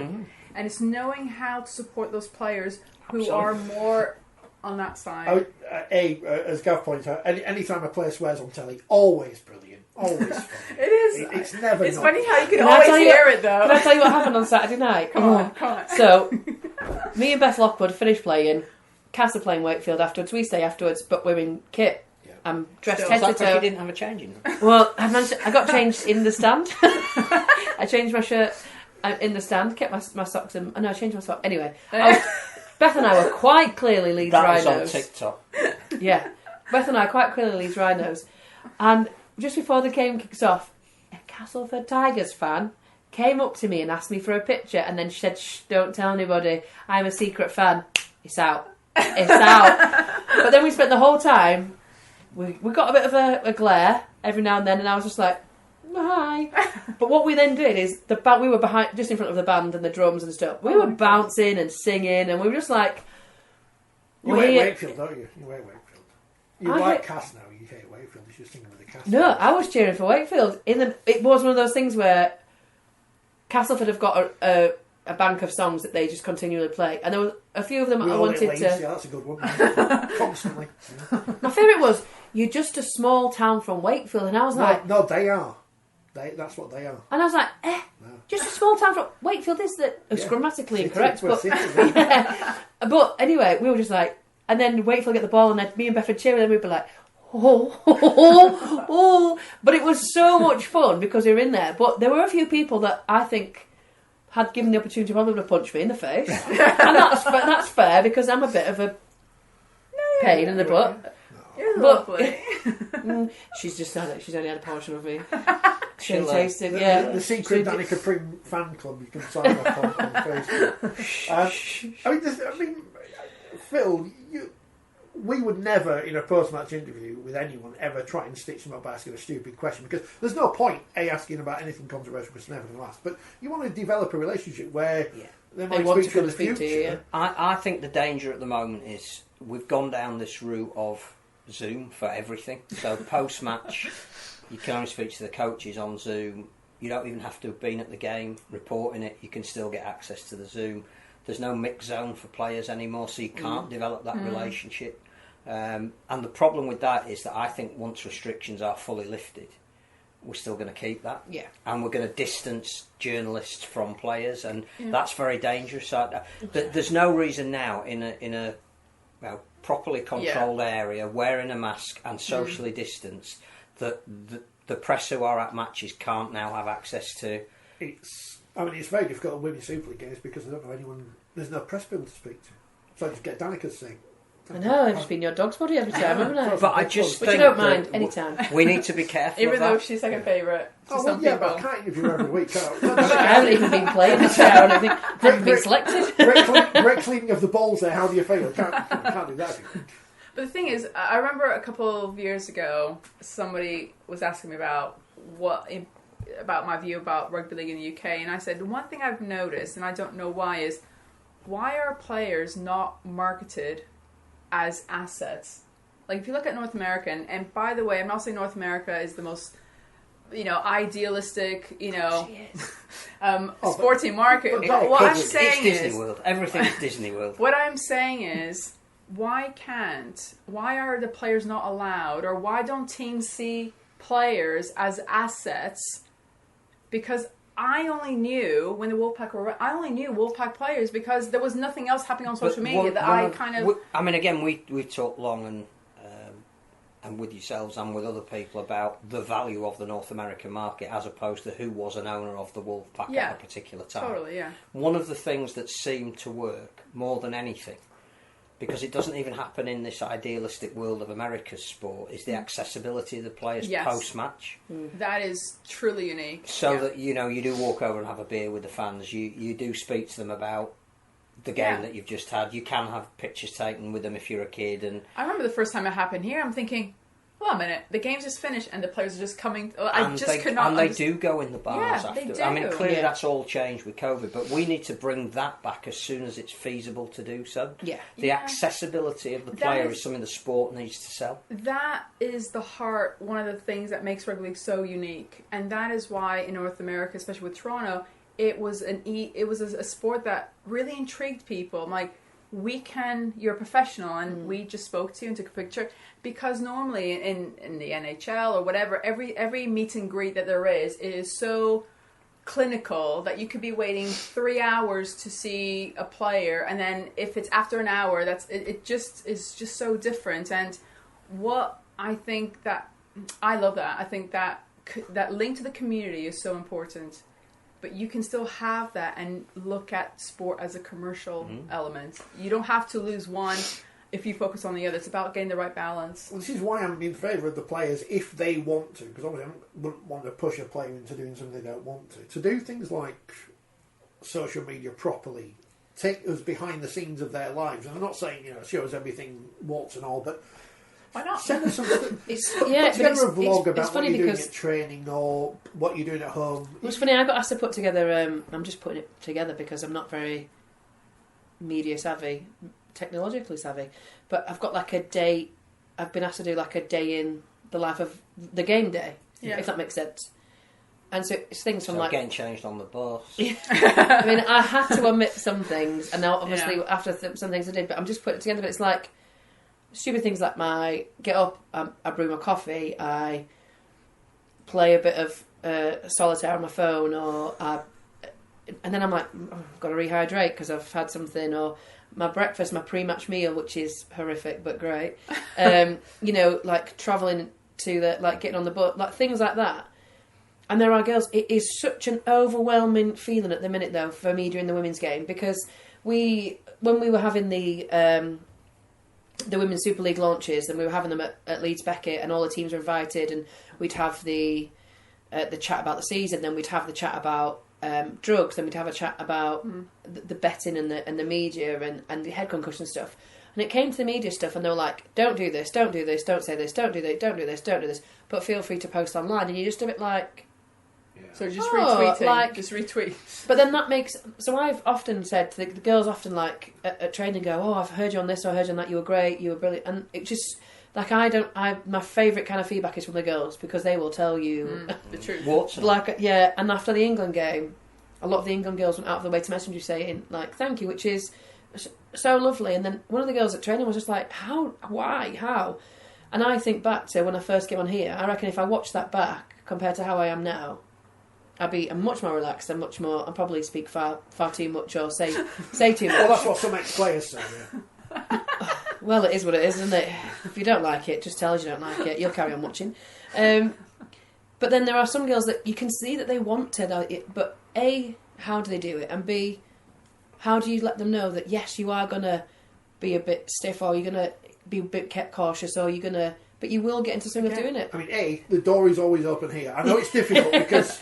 you're allowed in because you... At the end of the season, I'll bring a couple of girls down. But, the door... we'll do some training. But I say that to every club. The door is open on this programme for players to come in. I think as long as you've got a bleep machine for your day in the life, you'll be fine. I'm actually not the worst. No. I would imagine not. I think it's the ones you think are the quietest that are the worst. Stop. Anyway, before she gets herself in trouble, Phil, she's not going to come back if you put her in trouble like that. I'll always come back. This is where I started. But this is where I'll finish. But it is about supporting the players, and whether it's with what language to use, how to say stuff if they don't feel they've got the vocabulary. But I think it's also about personality. Don't subvert personality by saying... Don't say anything. And this is why it's about understanding the player and what they're comfortable with and where their strong points are, and maximise the strong elements. Because even though you might be an introvert... I think that's where you need to do that as a governing body. Well, that's what I'm not sure that's ever happened before. There's guidelines put out. There's training given that is one size fits all. But I'm not sure that it isn't... Well, it's probably better if I don't say anything then, because then I'm not going to get into trouble. But then, sorry, go on. No, but what you want is... for example, if I'm in Vancouver, I'm going to the girls, I'm going to go be with them for a week or two. I need to get to know them. I'm not going to speak to them and go, hi, what's your name, what do you do? I'm going to be like, right, girls, who's the funniest, who's the smelliest, who farts the time, that's the We're stuff. going out to a nightclub. Who's going to be the last person going home? Who eats the most, who forgets something, who's Sophie should be on TV, by the way. Her food things are amazing. Yes, I know. That's, I mean, she is her own personality, isn't she? Because the slimmest person on the whole field. That could be, if anyone had the gumption to think about it, that could be something. She did score a try in slow motion though this week. Yeah, she did. But she got one. What was I going to say? I forgot what I was going to say. But no, I tell you what I was going to say. So you, obviously, as a rugby player, you're trained to play rugby. You have an innate ability to do it, and that is then improved by coaching. Mm. People won't believe this, but it's not as easy as just setting up a laptop, turning it on, and just speaking. No. Highly trained professionals, me and Phil. Don't pull me into this. You can't just pitch up on TV and talk about rugby league. You've got proper training to do what you've done and get where you are. Do you know what? No, I'm not saying you're lucky to have that, but you can tell people on TV who haven't been taught the right way. Do you know, it's not even about training. I've not had any official training. What I've had is, and it is luck. It's sheer luck. And I am super overwhelmed every time I do something because I'm so grateful for it. And it's as cliche as it sounds, it's about who you know and what you know. You know, I went on Look North. So first of all, I was standing for Lois at the Leeds Sports Awards. Tanya Arnold was hosting them, and she didn't know it was me, and she didn't know how to announce, and she was a bit flustered and walked on. She asked me some questions, I answered them quite well. I then went on to Look North when we won the grand final in 2019. From there, she just said, look, I'm hosting this event, or friends, she's in part of this event, will you come and do a Q&A? Because I managed to hold a conversation together. JD at BBC Radio Leeds, I've been on, he asked for us a couple to go on. End of 2018, he was like, Danika, will you come and host the women's rugby show for an hour? In front of me, he gave me a loose script of things I should be saying, timings. Again, not official training, but he went through stuff with me. Tanya has been probably the most influential person, and I'm so grateful because she'll text me and she'll be like, you need to just say this, and it's about being able to also take that criticism. It's completely constructive, and it's complete, and then I've worked with the likes of Dave Woods, who I really look up to, and I remember I was being I think we were at Hull KR, and I was sat with Dave and Terry O'Connor, whether you like him or not, whether or not, he was like, oh, Danika, did you do the West Wales game with Widnes? And he's like, oh, really well done. And that was the first time I'd co-com to the BBC, and I was like, wow, this is insane. People listen, and then I'm super fortunate, I am so fortunate to do that and to be in that position, but it does come from listening to what is the hardest part of it is the feedback. I remember the West Wales game, I was getting texts from the producers saying, you need to not say this, or you need to do this, or you need to that. And it's about reading it and not panicking. But now I've done it, I feel like I could, right, girls, it's things like, if I talk about Rudgie or Amy or who I'm talking about, I need to tell you about Emily Rudge or Jodie Cunningham or Courtney Winfield. And it's just the tiny little things that I've got that knowledge now, and I'm super privileged to have it. So why am I not going to use it with the girls? If you get asked a question and you're not sure, re-answer the question as you're speaking. Yeah. It gives you time to process it. It's not so much training, but tips. It's tips. Totally, yeah. It's tips, and I think I'm super grateful for Tanya and for Dave and for JD and stuff, because, and then ultimately here, this is where, and Barry. Oh. Because when Barry rang me just to say, don't worry about it, he came and checked it on me, yeah, he's an absolute babe. He doesn't need to do that, and John Wells, when we did the England game, he was like, oh, maybe don't talk when it's in their 10 or that 10. And I was like, yeah, that makes perfect sense, and it's something you don't think about, but it's, but you can tell those who haven't been told that. That's the thing, and that's what I wrote about. Have they, or did they not just listen? Or did that's the thing, isn't it? But 6 of one, half a dozen of the other. Exactly, yeah. Every broadcasting place wants to make it do well, and so they're going to have feedback. But I think if I watch back our first podcast, I reckon I was probably a bit stiff and a bit square. And now I'm like, Was that your stop feedback? talking, I am. Yeah, but it's the same with writing. If you reread what you'd written 15, 20 years ago, Oh, you'd God. be going, I'll never be good I'd at have phrased writing. that completely differently, or why did Sounds I have that good. I opinion know. when now I believe something? Yeah, that is the process But of it's having refining the, your... like, how many times, like, Phil, you had to cover for me last season because I wrote something quite controversial. You? And Well, to be I have fair- to reconsider this. I said I've read some of the things you have got in the magazine. No, but it wasn't. It's in my opinion, still, it wasn't that controversial. However, it was taken and it was blown up, or it was whatever. Yeah. It is what it is. And then I'm not going to not give my opinion. However, the way I word it now, or the way I get it across, what I do is Phil, I'm ringing you because I'm going to tell you what my article is, so you can rewrite it in a more constructive way. But I'm confident doing that now. Whereas a year ago, when I first got asked, I would have been like, "Oh, okay, I'll try." Well, But when Phil asked me to write the first one about me going down to Toronto for the £1 million game, all I did was I literally wrote text messages in chunks, and he just stitched it all up because it made you sound incredible. I know. I'm like, that is exactly what I said. It just sounds better. So I was texting while at the airport or at the game. And But if you had to do it again, you would do it in a slightly different manner, in the knowledge that having read what it became, yeah, because as long as it's your voice. Oh yeah, it was definitely it was all of my experience of flying that for 4 days to Toronto and losing my voice and all that kind of stuff. It was all me. It was just how do you construct it in a way that sounds like it is without it being voice, like a text. But then that's what whole part of this new, like, the CCCRL is about, is like how we can take these things now. Absolutely. And completely, like, it's, for me, whether I just do an advisory thing for the first year and never see it through or whatever, like, as long as I can pass on bits and pieces, like, I can speak to a team or I can speak to the girls and just be like, right, here, this is what you need to think about when you finish playing. Or this is what you need to think about if you're going to be asked pre-match. Because you don't want to be arrogant and be like, yeah, we're going to beat them. You don't want to be defeatist and say, oh my God, they're going to lose. Every question that's asked about your opposition, you turn into a question about you. Cass have been training really hard. Excuse me. What do you think about they're going to become about? Oh, yeah, I think they have. However, we've been training our way. We've been working on this. And you just... Yeah. And therefore, you're not caught out. You're not sounding arrogant. You're not... And it's just... That's a piece of information that people don't think about. And there, it's out. But it's not only, obviously, trying to do the research on, how to develop the game for the women's, but also the training elements, how developing the players. So the person we've got behind the scene, which we will announce soon who it is, who's in charge of player development, this person knows how to develop the men's game.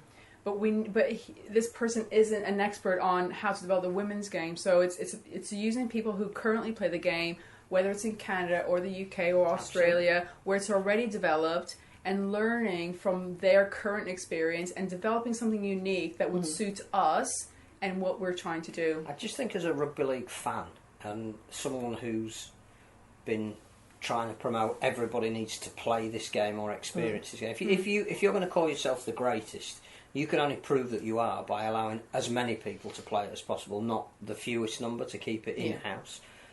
What you're doing is exactly what the sport needs at this moment in time. And even if it's a community-based competition, the prospect that it has and the fact that it's being built from the ground up rather than we'll start in an ivory tower and hopefully fill in the foundations underneath, which is the history of Rugby League. And as again, Brian Noble has said to me on many an occasion when he's been doing his column, this isn't expansion, it's growth. If you stop calling it expansion, because expansion immediately puts up barriers. Oh, you're expanding at somebody else's expense. No, it's just natural growth. And if it is, and you can do it, then what you're doing at the moment, I see as a blueprint for the future of the sport. And the thing is, we're going to have hiccups. We know we're going to have hiccups. As long as we learn from them and we are transparent in our hiccups so that people know that we will say, yes, we got this wrong, but this is how we're going to fix it. I think people will support it because they know we're being honest and we are trying. When even you look back to how did Toronto get into the professional ranks over here in the first place, it's that people here could see that a new audience was being attracted to a sport that they had no right to know anything about. So when a an amateur international between Canada and America gets 8,000 people, irrespective of whether they've paid for tickets or not. But it's part of a beer festival, and it's filmed and it goes out on a television channel that's sort of recognised, and that television channel has actually paid some money to have that documentary made. And then you come over here and go, well, we've had some money, we've got some players, and we've got some crowd, and we've got some corporate sponsorship, and actually we're just scratching the surface of this. People here go, hang on a minute, we need to buy into all of this. And and the thing is, what we're trying to do is to bring the fans along the journey. So obviously at the moment we're keeping some stuff confidential because we're trying to get the foundations, but when we can say more things, and when we are having our first game next year, as part of the AGM we would tell the members what the next 12 months will look like, so they are part of it. I would imagine you're looking at live streaming options, so that people here that have spent a year waiting for Vancouver to play Calgary can actually see the highlights of that game or part of that game, or it's a festival where I can tune in at 2 a.m. drunk. Drunk? On tea? But do you know that's how you build an audience. It's a favourable time difference as well, isn't it, for us? Yeah. But like you watched another thing that you're talking about, the fan base. If you'd seen any of the Toronto games, or you'd watched any of the little documentaries, whether it be the Rugby AM or whether it be the BBC or whatever, the fan experience at Toronto looked insane. Like, and the one thing that got forgotten in all of the rights and wrongs of having the Wolfpack and who owned it was that no Super League teams got to experience that. Yeah. So they made a decision on saying... I think Hull did. That's why they got the thing. I know... But there wasn't, Not the whole... Yeah. So you're making a decision on something you've not experienced, then the likelihood is you're probably going to make the wrong decision. Yeah. And the diversity of the fans, anyone who's ever been... couldn't deny the diversity in both age, race, families. It was just amazing to see, and built from very little, very quickly. Yeah, and you can't deny it. Whether you are a fan of Toronto or not, whether you agree with the decision, that's not what I'm talking about. But you cannot deny the good work that was done to build what they have. You and can't Sky deny that. took the games. Mm-hmm. With everything that's happened then, because Toronto Wolfpack, I remember distinctly reading an article in the Hockey News once about Bobby Orr, described him as Bobby Orr, all-time hockey. They described him as his career like a candle in the wind, and that's what Toronto Wolfpack were. Thank you. They were there and then gone. I know they're coming back, but it's not, Toronto Mark 1. It was such a short period of time that they existed. Why are you still involved in Rugby League? Because we kicked to asunder, we've replaced it with Lee.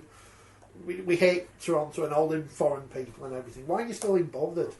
So for me, it's more of a connection that... 4 years ago, and I've said it many times, even though I was living in Leeds, I had no idea what Rugby League was. Leeds Rhinos are... there's too many people. Well, Leeds Rhinos are 10 minutes from my house, and I wasn't really aware. For me, it was just rugby, and I was very clearly told, very quickly, do not say that. So for me, when somebody told me about Toronto having a team, I'm thinking, what do you mean Toronto having a team? That's right, I was born and raised. I went to the first game, my first game, which was against Salford, and it was the Challenge Cup game. Because with 3 kids, it's very difficult to be able to just drop everything and attend whatever game's around. And like I said, I had no idea what I was going to watch, but it was a Canadian team, so why not? And my flag was ready, and so I went. And I had no idea. Every single bloody game. Yes, I had no idea what was going on, but I absolutely loved it. And then I started going to games, and I realized I don't like to go games on my own. And I wasn't on my own. I had my family, but I want to be with other people. So I started to tell expats about it on Facebook, the Canadians in the UK. And then I started telling people, I'm going to be going to this game, anyone? And I says, look, you might not like the sport or you might know about it, but at least you get to meet Canadians or whatever. And it slowly grew into a meetup of expats. So for me, what David, investing in Toronto, it wasn't just rugby as he intended, but for some of us like myself, it was a way of connecting to home. So for me, Rugby League wasn't about the sport as such. Initially, it was about that building my own family of a community. Just like you've got your communities in Wakefield and Dewsbury or whatever. This was turning into our little community and seeing the same people every week or every 2 weeks. But our fans were coming from Scotland, from London, from Ireland. They're all over, you know, the expats. And so for me, even though I fell in love with the sport, I want to give something back to it because it gave me so much in the very short space of time, which was a purpose, a belonging. Which is exactly what Rob Bergin said when he was on, that that whole link with Latin America that he had in his family background, this was his way of putting something back into that community by selling them the dream of rugby league, which he loved. And so when the trial thing happened, obviously I was devastated, and so was quite a lot of people, and I started to feel guilty that I was able to, my kids were able to still watch the game, whether it's the Rhinos or whoever, they would still have access to that. And so when somebody approached me about this CCCRL, I literally just took it and I said, I'm going to go with it because I want my friends that I've made in Canada through Rugby League and their kids to be able to, whether it's the grassroots level initially and then so on, I just felt that I needed to do something with the group of the people behind me to do something because it was the kind of, Which I think is what's been lost in the men's professional game here. And that evangelical spirit that formed the game in the first place and should always be behind the decisions that are made as to how to move it forward has been lost in the vested interest that we've currently got. And what could be lost further, I tweeted about it earlier, listening to the commentary podcast with Alan Robinson, who was very honest as much as he could be, because no one knows what's going to happen in the future. And, you know, Dave the magazine does. Yeah. Dave Musson. No, but Dave Musson, who does that podcast, writes about the league. I mean, again, someone suggesting we cut off the bottom four, which is ridiculous. Looking at the leagues, arguably the most competitive league of the three at the moment is League One. First one to. Somebody has to. Well, I'm waiting till it finishes. That's my excuse. But League One, when you look at the fixtures every week, I defy you to predict every result correctly. You know. Well, I want to Doncaster beating Barrow this no? weekend, you wouldn't have predicted that. No. North Wales Crusaders to beat Workington, you probably wouldn't have predicted that. And Rochdale and Hunslet drawing. You know, the Alton Kilshaw derby. Yeah. Almost those results are more unpredictable than what we saw in Super League. Got some abuse apparently from the Rochdale fans. Shake your heads. I would say to whoever does the Hunslet social media, calling your coach killer, probably not a great idea. I really don't like is journalists in press conferences just referring to players and coaches by nicknames. I don't know why I don't like it, but it just annoys me. Like who? I'm not going to say come on. No, but I get that because it's like, it's a bit like mate. So we would call like.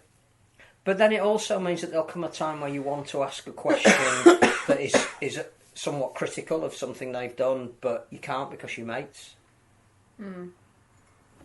But there's a fine line, isn't there? It depends on. Yeah. So like if I had a nickname and you called me it or JD did or whatever, that's slightly different because I feel like you're not now a journalist to me at all. Well, not a journalist. No, but do you know what I mean? Like in that respect. Just in case any anti-vaxxers want to come and invade me. The building. But you don't get a whole rabbit hole there. Despite their apparent friendship, Laura Koonsberg saying, "So Bojo, why have you made that decision?" No way. It just doesn't work. Yeah. It doesn't work. So Richard, I'm going to Wakefield on Monday. Yes, the home tell me all about it. The home of Rugby League. It's iconic because it's the only Rugby League ground which has had a BAFTA-nominated film there, which is still standing because Strum Hall obviously doesn't exist anymore. Yeah. And it looks exactly the same as it did in that day in 1963 when it was not the flats. They've got the porta cabins on that side now. So I'm doing my tour. I might have a pie and continue on my tour of the pie. You'll get better food, won't you? In the hospitality the pies. I must admit the Wigan ones are really, really nice. Well, that's what they're famous for, isn't it? Mint balls and pies. Yeah. Oh, I didn't know what the mint balls were until I got there because I thought it was like because obviously pie is a savoury. So when someone said try the mint balls, I thought it was like a stuffing. Like, why would you recommend candy and a savoury just doesn't make any sense? Wigan. They make baked beans in Wigan as well. Do they? Wakefield is the home of Rugby League. It's a home of Rugby League. I just hope that it ground doesn't has been rain. there. Queen Victoria was on the throne when that ground was Well, there. I just hope it doesn't rain. I've played there. Have you? Danika's played there. Yeah, I played there for school. I scored my tries there. Yeah. My 2 tries. I dropped the ball. Didn't score a try. Yeah. I scored them at the same side. Yeah. Pretty much in the same spot. But yeah, so after going to the Leeds game 2 weeks ago, my kids... I've got to say, having experience it will be a different it's going to be slightly different, yeah. Have you ever been to Beamish? To where? No. Wonderful. Love Beamish. Beamish is in the northeast of England. It's like a working museum. It's an like industrial I've museum. never how heard of it. life was in the old Is that what days. it's like in Wakefield? Yeah. Okay. I can say that because I'm from there, so it's all right. Yeah. Yeah. We've got changing rooms in Wakefield. They've got Wi-Fi as well. If you still know the password. Is there Wi-Fi? Oh, Yeah, but only if you know the password. Well, the thing is, I went to the Leeds United game on Saturday, and it's so hard to get reception because there's so much metal in the stadium that nothing ever works. And I'm always surprised that some people can actually get their phones to work. Well, if you're going to be in the hospitality, you're surrounded by metal. It's the famous Benidorm Flats. Right. Yeah, if it's the third time. You're in for a treat. Yeah, so... Yeah, the kids... I like Wakey. Yeah, the kids absolutely loved going to the Leeds game against Castleford. I was there to support Bodine and O'Brien. And, I will always... Yeah, but if you have to pick one, which one? I can't, to be honest. You had to. I It's can't. like, I'm gonna die unless you pick one. 3, 2...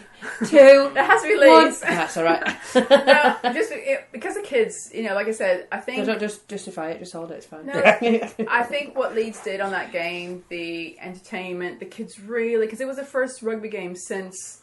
Ethan just found out that Ashton is retired and there was no Wolfpack. He's 7. It was going to be very difficult to explain to a 7-year-old why his favourite team wasn't there. So we had to kind of explain that they're not there and so on. So he's now picked Hurl. What's his Conrad? Well, it's all right when he goes to Hold Saints on. next year, then. He's off to St Helens. He's only got 4 games. He's going to be injured for all of those. So in that game, we were trying to get him to pick, because he used to call Ashton the boss. That was his nickname with Ashton. So they used to banter on that. So that was okay, yeah. The boss and so on. And so that was his player, the one that he really loved to talk to, etc. So we're trying to get a new player. And that's the one he picked because he said he looks like the Hulk. Pick another. He picked like the Hulk. He looks like the Hulk. And then 3 days later, I read, oh my god. So it's not going well. It is not going well. My plan. So yeah. Plenty of new stars on the horizon. Yeah. So yeah, for a 7-year-old, it's trying to get him embraced into something new is not easy sometimes. Blue and amber. Yeah, but he does love the mascot. He does love the mascot. Had to buy him a cuddly toy thing. The kids, they've all got jerseys. Cost me a fortune, but anyway, they're happy. Well, they're on sale now. Yeah. I keep getting emails. Why do you I keep getting emails? Lead stuff on sale. I don't want lead stuff. At the end of the day, it's all about the kids and the Of new course. generation. And you do everything that if they are really engaged with rugby league because of the Rhinos or whoever it is, I'm happy with that. And because it's not what we as adults feel about the sport, which shouldn't is be exactly going back to the Triple C. Do you know what? One more time, just stop. It's exactly You've made that done. the premise from which you are starting. Yeah. That nobody has a preconception of what they're going to be seeing, so you've just got to make it a great experience. We need to go back to that. Yeah. That's the bit that we've forgotten, I think. That whatever you call yourself the greatest game, you're actually excluding people, because if they don't already know who you are, you're not inviting them in.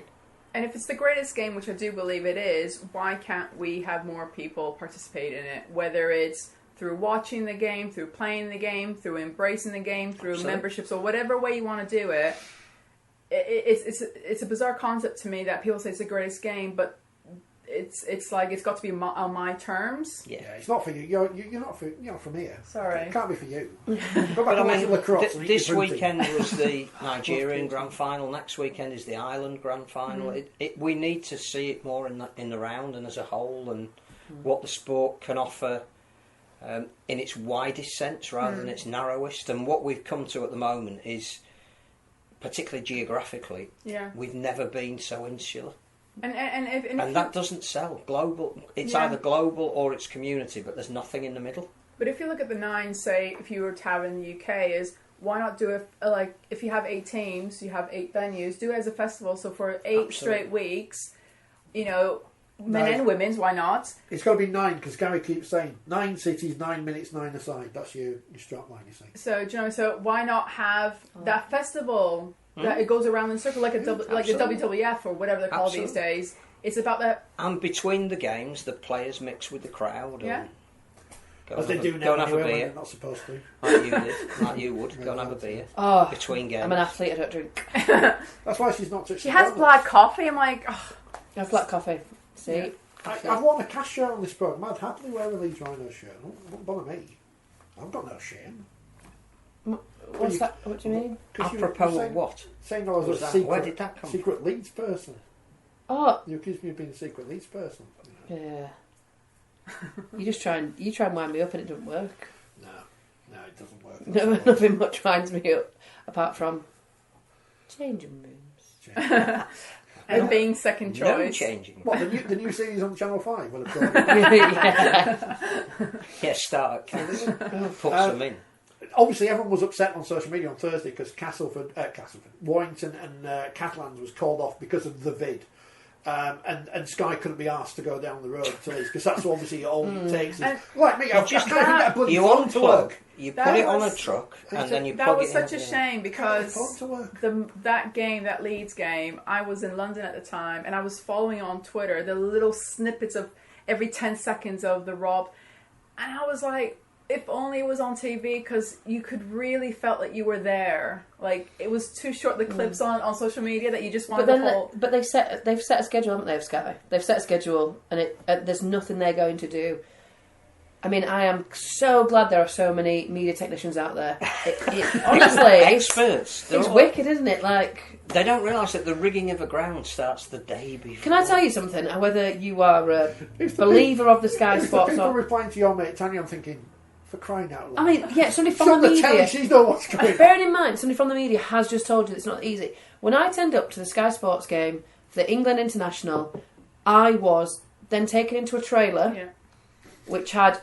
I've got it was 1,000 TVs. I'm exaggerating. No, it was a lot. I've seen it, and then I was taken to one spot and there was cameras. I was taken to my desk where I was commentating. Now, for commentating, you need a microphone and a view of the pitch. No. To learn how to use this box in front of me of 80 different... Well, you've got the volume for the ref if you want it, the volume for this, you've got the volume for the producer, you've got the volume for the... And that was just a small portion. Not to mention the God knows how many cameras, and then the sound, and then the rigging of everything. It isn't easy. No. And also, you have to pay... It costs to rig. Yeah. And it costs a rig, and they go often the day before. And everyone's like, oh, they knew that on the Wednesday that people... Yes, they knew that on the Wednesday that people weren't fit to fly. Catalan were trying to figure out how to fly. They then made the call on that morning. It wasn't 24 hours. Yeah. It wasn't. And it's just a case of, we are not going to please everybody. There are going to be somebody out there going, well, they should have just put a stream of Facebook on. Because then you would have complained at how poor the stream was. They can't. It's an HD channel. You can't just have somebody with a phone going, and today's coverage is... How we did the Women's Cup final in 2018 is not our style doing. And we generally just had 2 cameras. We're in the same place. At Warrington, we were on the gantry. Like I said, 2 cameras. For me, I thought it was just a shame that they couldn't. I know they couldn't because it does take a long time, because I've seen it. But then that wasn't planned that Rob was going to attend that one, was it? So it's kind of like... If they had known in advance, they would have chosen that game. 100% would have They chosen did the that next game. best thing. They sent Barry to interview him, and it was on the next day. And I think in terms of fixture, Warrington Castellan was always going to be the choice above Leeds. Wasn't it a rubbish game anyway? Leeds Huddersfield. It was never going to live up to what came before. Yeah. The emotion of the whole stadium getting behind Rob's return. Yeah. Even if it had been a great game, a really great game, it still wouldn't have been added up to... It wasn't a great game either, but that's neither here nor there. I really wish I was following the sport when he was actually playing, because everyone I've spoken to who's watched his career, I'm just in awe by what he's gone through, and I mean, just we were very fortunate, incredibly privileged to have him doing a book signing here Yeah. on Saturday afternoon. And there was some trepidation beforehand. Would it be a very emotional occasion? Would people come in and yeah, start shedding tears? And would he feel uncomfortable and under pressure? And you'd have to ask the people that came, rather than those of us that tried to promote it, that it was a joyous occasion. yeah, And that he was saying, partly through Lindsay, but also through some of the things he'd done in interviews beforehand, that he wanted to come to thank people for buying his book. yeah, And he wouldn't change anything in his life, even though he now is suffering the consequence of he can't do some of the things he used to be able to do. So if he wouldn't change anything, and if he wanted to thank people, then the onus was on us to come and make it a great... Yeah. He had his picture taken with everybody. Lindsay was taking half of the pictures. He at no stage indicated to her how they communicate that he was tired or he wanted to go. He constantly smiled for 2.5 hours. Wow. He winks at people to acknowledge what they've said. And yeah. I was uplifted by the fact that it wasn't maudlin in any way whatsoever. Oh, no. And actually that adds to him. So that if he'd been a great player who retired in 2017 and turned up at reunion dinners, he'd still be a great player. There's something about it. He's an even greater human being at the moment. Yeah. And if you haven't got his book yet, get it. Because I have. It's a great Mine's book. over there. It's a great book. It's a great book. Yeah. But it's starting to appeal beyond rugby league, and it in some ways goes back to a lot of the things we talked about tonight about creating stories and personalities and for perhaps the wrong reasons. Kevin Sinfield is one of the best known people in rugby league because of what he's done for his mate, not because he got concussion in a grand final and played on and spoke beautifully after winning a grand final or broke the point scoring record. He is known because he defined mateship in a team environment. Rob is known because suddenly people are looking at a rugby career that they might not have known of and said, well, I see what the guy's doing now and the fight that he's got in him. How could he have played a sport like that? Oh, I'm now looking at clips, seeing... Yeah. So, and if you haven't already, vote on the NTAs, thank you, please. Yes. a lot of people are.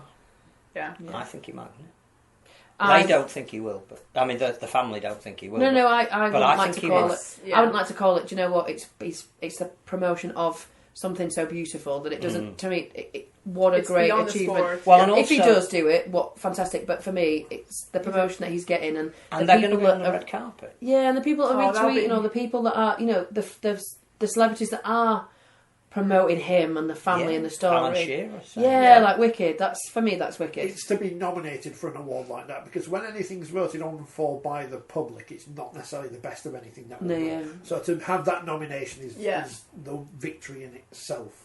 And it's a tough crowd, isn't it? Like Marcus Rashford has done phenomenal things.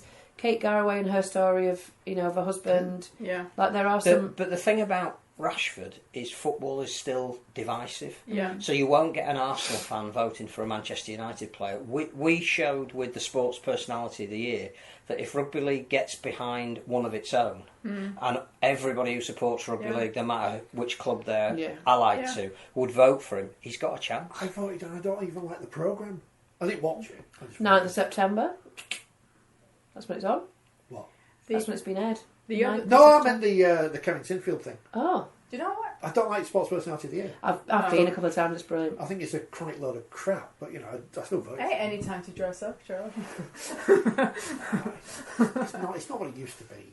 It used to be good and now it's just... Sonny needs a donut and a bit of sugar. Not as good as it was. It might have a donut. Have a bit of donut. It might cheer you up. Have a little circle of happiness there. Look.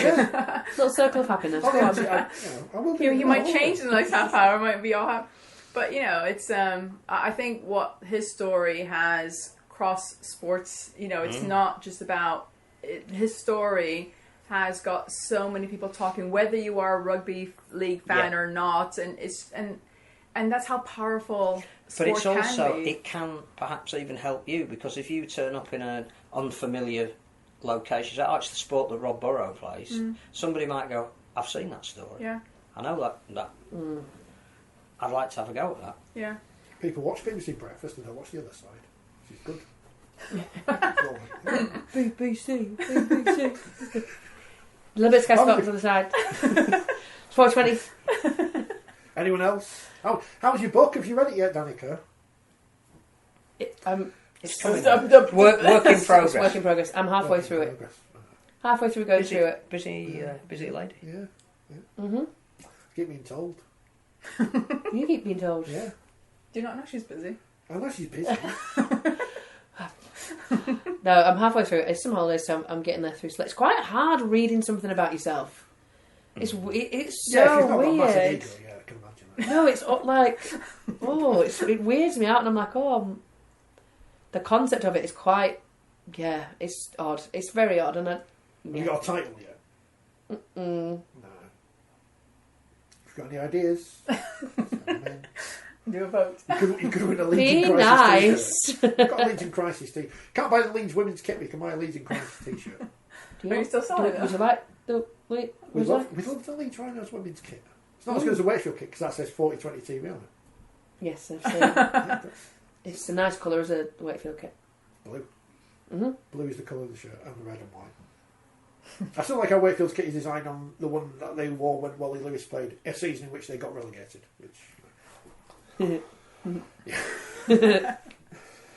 Have Leeds got a special Magic Weekend kit, Phil? Do you know? I would hope Because so. I know Salford have got But the annoying... Because we're all excited about Magic Weekend, which is in 2 weeks and I'm not going. Yeah, just from, again, that Leeds point of view, the annoying thing is Josh Warrington is fighting at Headingley on the same night that Leeds are playing Hull. No way.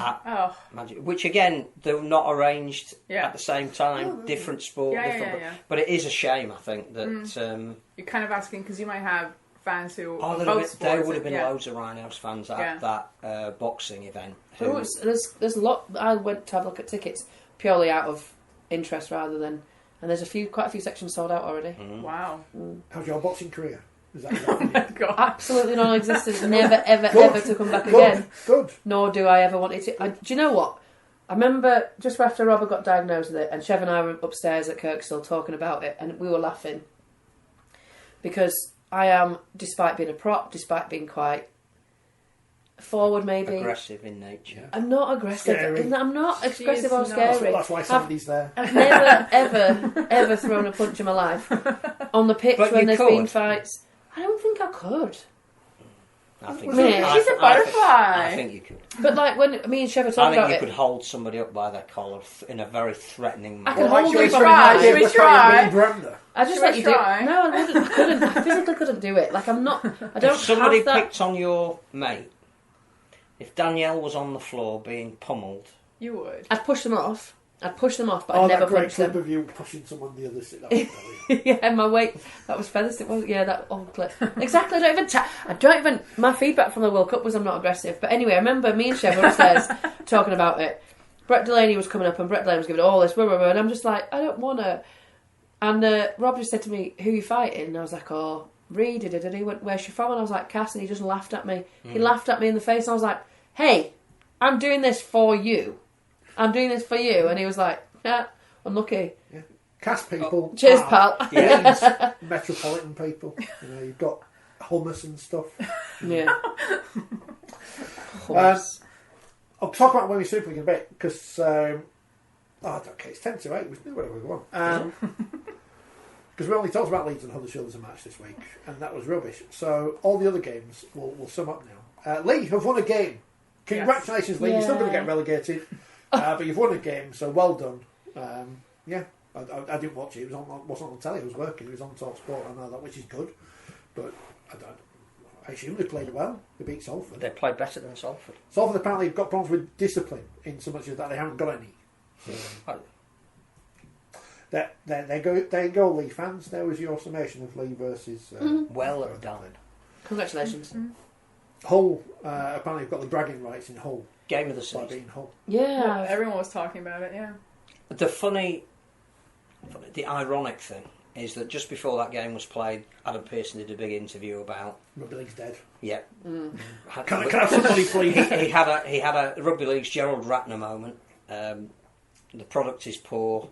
the game's in a mess. But yeah. Please, can we have some money? Oh, I'm a merchant banker sat behind a desk. You're desperate for money. I've just devalued my offer. We haven't got enough big Polynesian forwards. Can we have some more money? And then his team went out and played in the best game of the season, which actually says, product's great. Yeah. Just play it More the often. right number of times. The right way, yeah. And whatever restructure you're coming up with, keep some element of this rivalry thing, because clearly it does work. And iconic moments in derby matches, Jordan Lane's charge down, will now be added to that. What was their attendance? Was it the derby? We don't know. Look, attendance not given.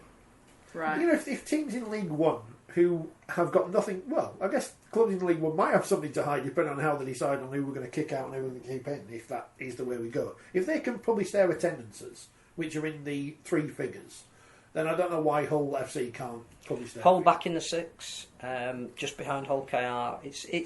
It was everything that was great I about wondered Rugby League. because there was a statement about staffing or something, so that's why I was just wondering how many were able to. And this is an issue that, well, you'll see this on I Sunday. believe around 14,000, but they didn't announce it. This is stadium management companies. Have you seen what's happening with York this week? They're playing Bradford, the men, and then the women play Leeds. Never heard of them.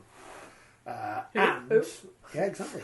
The Angry Ambers and Angry Ambers. She doesn't look angry. Is this a Rugby League podcast? I was here for checkers. And the stadium management company there in York are, because I saw a tweet about this earlier, putting the capacity on Sunday to 2,000, which is ridiculous. Because obviously York, plenty of people want to go from York to see the back-to-back grand final winning Leeds Rhinos. No, only one grand final winning Leeds Rhinos. And iconic Bradford, but they can't go see him because stadium management company. Are there many teams like that where they don't own the ground? Oh, no. I don't know. I don't. Too many. Is there? Yeah. But I think that's a bit of politics with the football club at York, which it is at Which Hull. is the same at Hull. Yeah. Okay. But get it sorted, stadium management people. Nice stadium as well. Yes, but get there a bit early just to find which car park. Yeah. Hey, it's a lovely stadium. It's very. Has it got changing rooms? It's aesthetically pleasing. It has 2 sets of changing rooms. Sand-based pitch. Oh, it's going to burn. Ooh.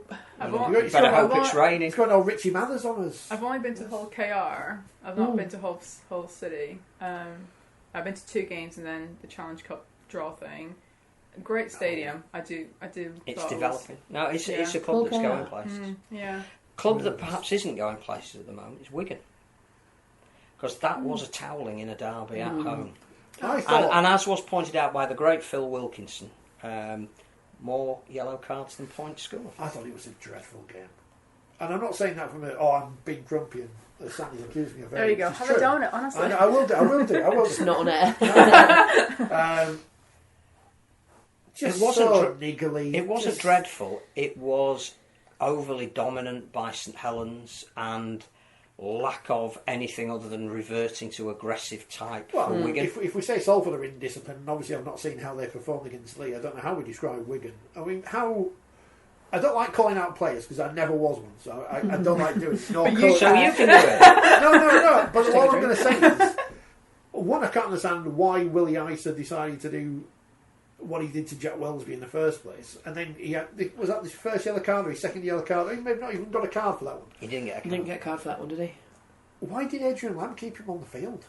What a liability he was on Friday night. But then it's not a player point of view; that's a coach's point of view, isn't it? So you've got quite a consistently good player, yet your team are not performing, and you expect. I think there's some element of expecting the experience to step up. And I'm sure that the talk in the sheds at half-time would have been, I need you guys to step up, and set a lead. Lead by example. Yeah. But then there's a fine line, isn't there, between... Because the rest of the team then became... That's the thing, isn't it? So Courtney's... Taking it back because the women's game is all I know. Taking it back to... Courtney is the coolest, calmest person under pressure. So we can be 20 points down, and under 6 she'll be like, right, girls, this is it. However, when Lois was captain, she is much more fiery. We need to make sure you do this. You better get your head and you better get your shoulders in. We need to be hard on the floor. We need to be more aggressive on the floor. And that's a different perspective. Now, if you've got a player that gets frustrated very easily, like I've played with girls that have got frustrated very easily, and they'll just whack you because they're annoyed at themselves, but they don't know they're annoyed at themselves. They're annoyed at their performance or lack of performance, and they're annoyed at their teammates because everyone's they're not losing a performing. very And it's that important level game. of frustration and aggression that comes out because things aren't going your way and you've spat your dummy out, and that's essentially what he did. You know, and then he continually does it, and there's Adrian Lamb thinking, is he thinking, oh, I quite like the little bit of aggression, it's gone a bit too far, but I like a little bit of the... There's a fine line, isn't there, between being aggressive and being an idiot. Yeah. But I think it's a bigger issue than that. It's the first time Wigan haven't scored a try at home in Super League. Yeah. Wow. But then there it goes back, isn't it? When you're frustrated, you make mistakes. That's been an issue they've had all season, that they just are not creating enough. Yeah. And if you're not creating enough, what do you fall back on? Aggression.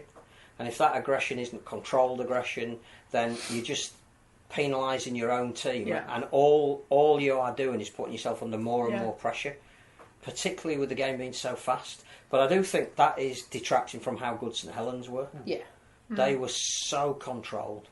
They started so well. And again, it was a team that were coming off a defeat the week before. And it's like, well, what we need to do is we are the best team in the opening 20 minutes. Statistically, everything points to the fact that we have got intensity. We're difficult to break down. Teams don't score against us in that opening 20 minutes. We're going to go out and do everything we can. But they've to come blow back from Wigan away. they've come from a hurt, haven't they? They've come from a big hurt. But that was a really good performance from them. But I think you always after a surprising loss or a big hurt like that. Like how many years has it been since they've lost at home or whatever? Yeah. They are going to be. It's the embarrass, it's the hurt. We've seen them step up though, haven't we? Wigan don't seem to have that at the moment. There's some ingredient missing. I think there's a lot of individuals at Wigan. Yeah. Like, I don't know if I'm wrong, but there's a lot of the personalities we've want and been talking about. But they're not gelling But they're together. not. No. They're being individuals, and they're... I don't think it's a push for the limelight or the spotlight or anything, but there's too many people fighting against each other for When you played Wigan and Ben Flower and Tony Clubb were at prop, you knew you were going to get a belting. Yeah.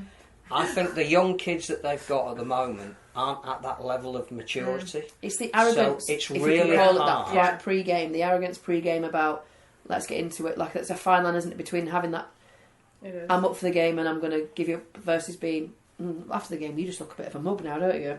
Well, I think as well the Lewis Dodd try when he ripped the ball out of Ollie Party. Yeah. Again, that's a crucial moment in the game, but it's a young kid who's been brilliantly nurtured and developed. He's been sparingly put into the first team, played at auxiliary hooker, learnt how to defend and look after himself. He's now given the big role and he's allowed his confidence to express itself against a young kid who's still trying to grow and get a reputation. And almost that moment encapsulated the difference between those two teams. But what's Ollie been spoken to? How's he been spoken to? How's he been but he's treated? not at a level yet at the moment where he can go out and dominate teams, even though I think he's been told that he can.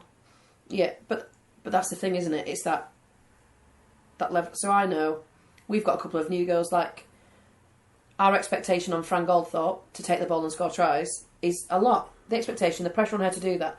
She doesn't score a try and she thinks she's had a rubbish game. That's not fair. Yeah. But as a squad, we're like, Fran, go, and the same with Caitlyn. Caitlyn is now mature enough in the sense that she's not going to score 60-metre tries every time, and yet she still doesn't value her performance. But she doesn't beat herself up as much as that. Now, if these girls are taken... So if Fran takes to not scoring or not getting her own way... Like St Helens chopped her down in that semi-final and she got frustrated. But she doesn't have the boot in her yet to take that frustration the wrong way. So you've got a young lad who's like doing all right and somebody's saying, you better be doing this, you better be doing this, you've got to be doing this. You've got to live up to that. Yeah. And like you've got people who, at the end of the day, who you still rate and you still look up to...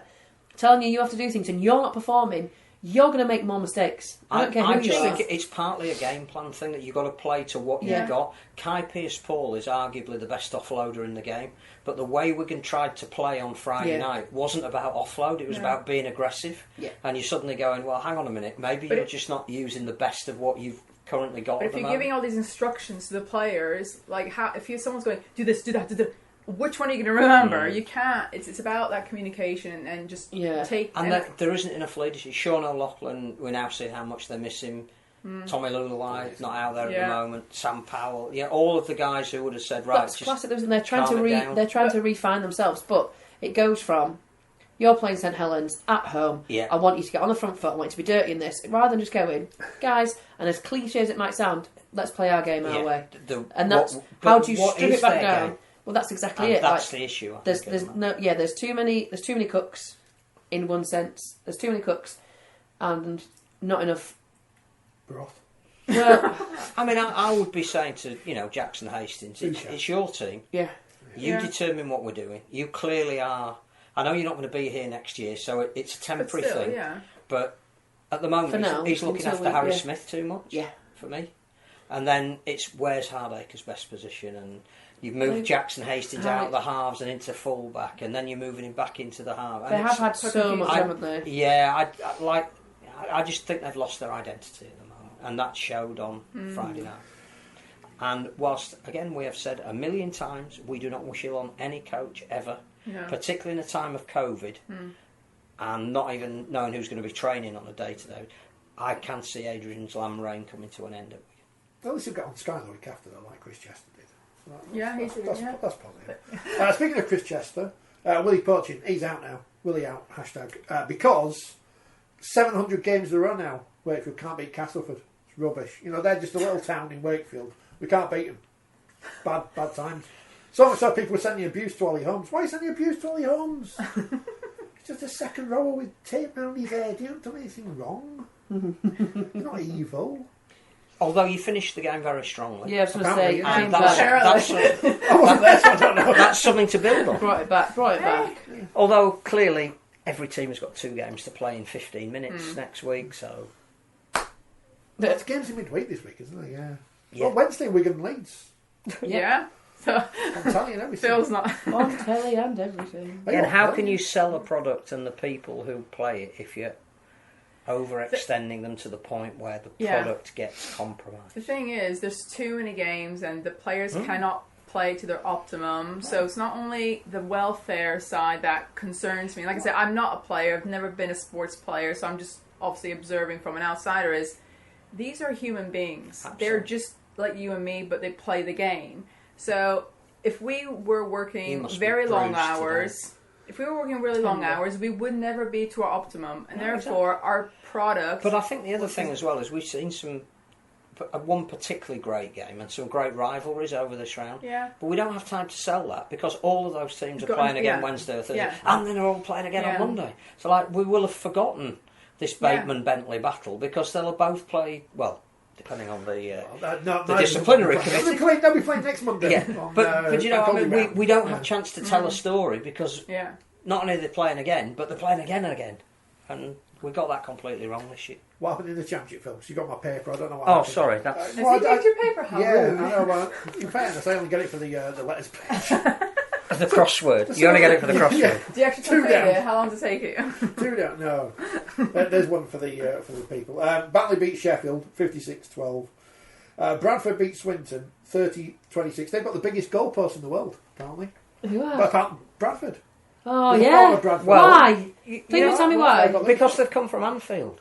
What? From Magic Weekend at Anfield. The RFL give them for free. Oh, I guess they own them, don't they? Well, you know what? I might start kicking. There might be more chance. If we get some sellotape, these are even bigger. Featherstone beat Dewsbury 64-6 up the Rovers. Oldham 6, Toulouse 34. Widnes beat Halifax, that was a surprise, 25-6. York beat Whitehaven 30 points to 12. Toulouse is still top, 100%. Who do they play this week? Toulouse. Can't find them. No one, because they won't be playing anyone, will they? Because nobody can go over there. Oh, right, okay. But Fev, they chose Oldham. Bram McDermott and all that. League One, the best. Swinton nearly won at Bradford. Which would have been funny, wouldn't it? But no, but I mean, hats off to Swinton. Yeah. That's the Lions, still bottom of the table, sadly. 8.33%. League now on 5.88%. Obviously, as a team, Spawning team is on 26.32%. I'm getting a bit nervous now. We go whenever coming back. League One, Coventry beat West Wales 50 points to 18. Doncaster beat Barrow 26-18. Shows you the value of signing a player who's been retired for 2 years, apparently. due diligence and all that. London scores 14, Keegan 34. He really needs those donuts.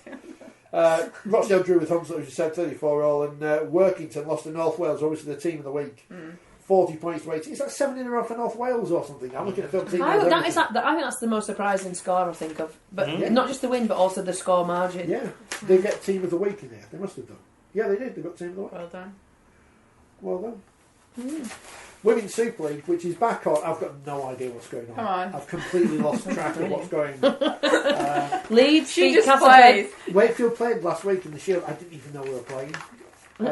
I should know these things.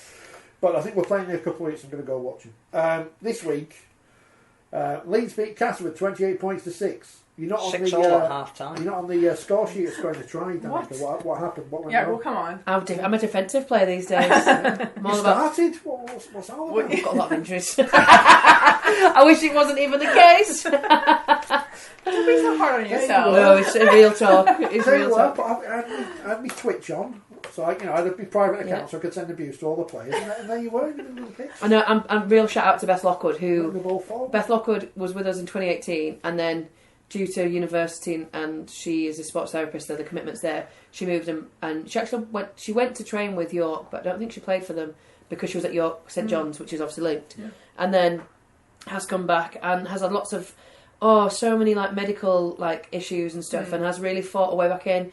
Basically came back to train with us, got back into the squad, and was essentially told, please keep trying, maybe not this season. Started on Saturday and had an absolute blinder of a game. Such a great runner. Was fine in the front every time. Absolutely wicked. And by far my player of the match was Beth, and she was wicked. So shout out to my gal. There you go. So are you top of the table now? No, I think we had the first bye weekend. Yeah. Oh yeah. Saints won 32-0. They did. I watched bits of that. I was working yesterday, so I couldn't watch it properly. They've signed 2 players from Wakefield, which was exciting. Someone tweeted me. Exciting? Yeah. They've signed the best ball stealer in the game in Emma Kershaw. She was on our show at the start of the year. And we spoke to Liv Whitehead a couple of weeks ago. It was part of our media training. Exciting. Interesting word to use. I mean, I'm not happy because I'd rather stay at Wakefield, but York are just hoovering up people. They're not hoovering up. Hoovering sounds like it's debris. They're not hoovering, they're trying to cherry pick. Oh, I've said it out loud. Who are you playing this week? York. There you go. They can put Pinned on, up in the put it on the social media. I know. Do you want me to tip York or Leeds this week? You can tip whoever you like. I'm going to tip Leeds because you're going to win, aren't Feelers are rigid. It will wholeheartedly be you. Have you got any players back from injury, or will you be back on ball washing duty? Oh, do you know what? Don't even know. That's why I got stood there. Do you know, I'm driving down to Gloucester on Friday morning, and I'm driving back up on Saturday early morning, so I can relax on Saturday to play a Sunday game. So it's a 9-hour round trip. I'd quite like to be playing. Yeah. That is the commitment that I make to Leeds to potentially Watch the ball. No, and also it's Sam's birthday, so we're all going to Newcastle after the game. Professionals.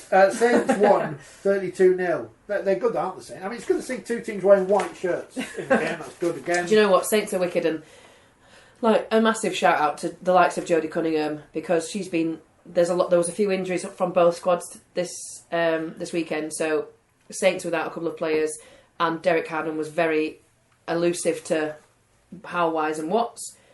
We found out that Rhiannon Marshall, who is a 13 forward who's currently playing in the halves for York, who is doing a lot of the work. She's grabbed as a prop on the Twitch the other week, which I thought was very interesting because she ain't a prop. Well, she has. That's what I mean. She's played everywhere pretty much. She's had an operation apparently, so she's out for a couple of weeks. She will return for some part of the playoffs. Kelsey's been ruled out for the rest of the season from a foot injury. I think that's something that's been niggling that she's and I got all this from the commentators, not from anything that's been put out. So both teams had injuries which could have affected it. So Jodie went back into fullback for parts of the game. You know, she's linking up, which meant Zoe Harris came back into the squad, and Zoe's been fantastic. I really like Zoe. She played at Thatto Heath, and with Faye being injured and people being injured, it's given her a chance to come up. She got a try. She was setting things up. I thought she was fantastic. I really, really hope that giving her the time to get out there and prove herself again is, she's going to get more game time. But Jodie's just you know, a bloody nightmare in the sense that you don't want to like how good her skill is, but it's undeniable. Yeah. Her ball handling, having been moved into the halves and at 13, as she was in the last World Cup at fullback, you know, the starting fullback for England, her ball handling has got so much better. She's really, and the way she's moving the ball, the way she's linked up with Emily Rudge, they're best mates and have been since primary school. You know, I think that's an undeniable connection. You know, the way they play, having that left edge was super strong. With, you know, you've got Amy Hardcastle and the Danielle Bush finishing it, but then on the right you've got Carrie Roberts, who had an injury, and I hope she's all right, but she got taken off the field. I mean, if she's not all right, it takes her a couple of weeks to recover. Then that'd be great. But they were wicked. Saints are wicked. They're so strong. They're so strong across the board. And it'll be a real contest in a couple of weeks. The real competition, of course, is the Betfred Women's Super League Shield, which all the teams want to win. Huddersfield beat Bradford last Tuesday, 32-10. No one probably knew about that.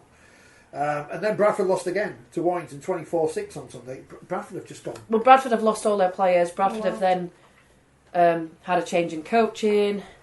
Bradford are, obviously, that's where I started my Super League, and I love Bradford. I love the girls there. I love the commitment that some of the girls got. What Bradford are struggling with is player commitments.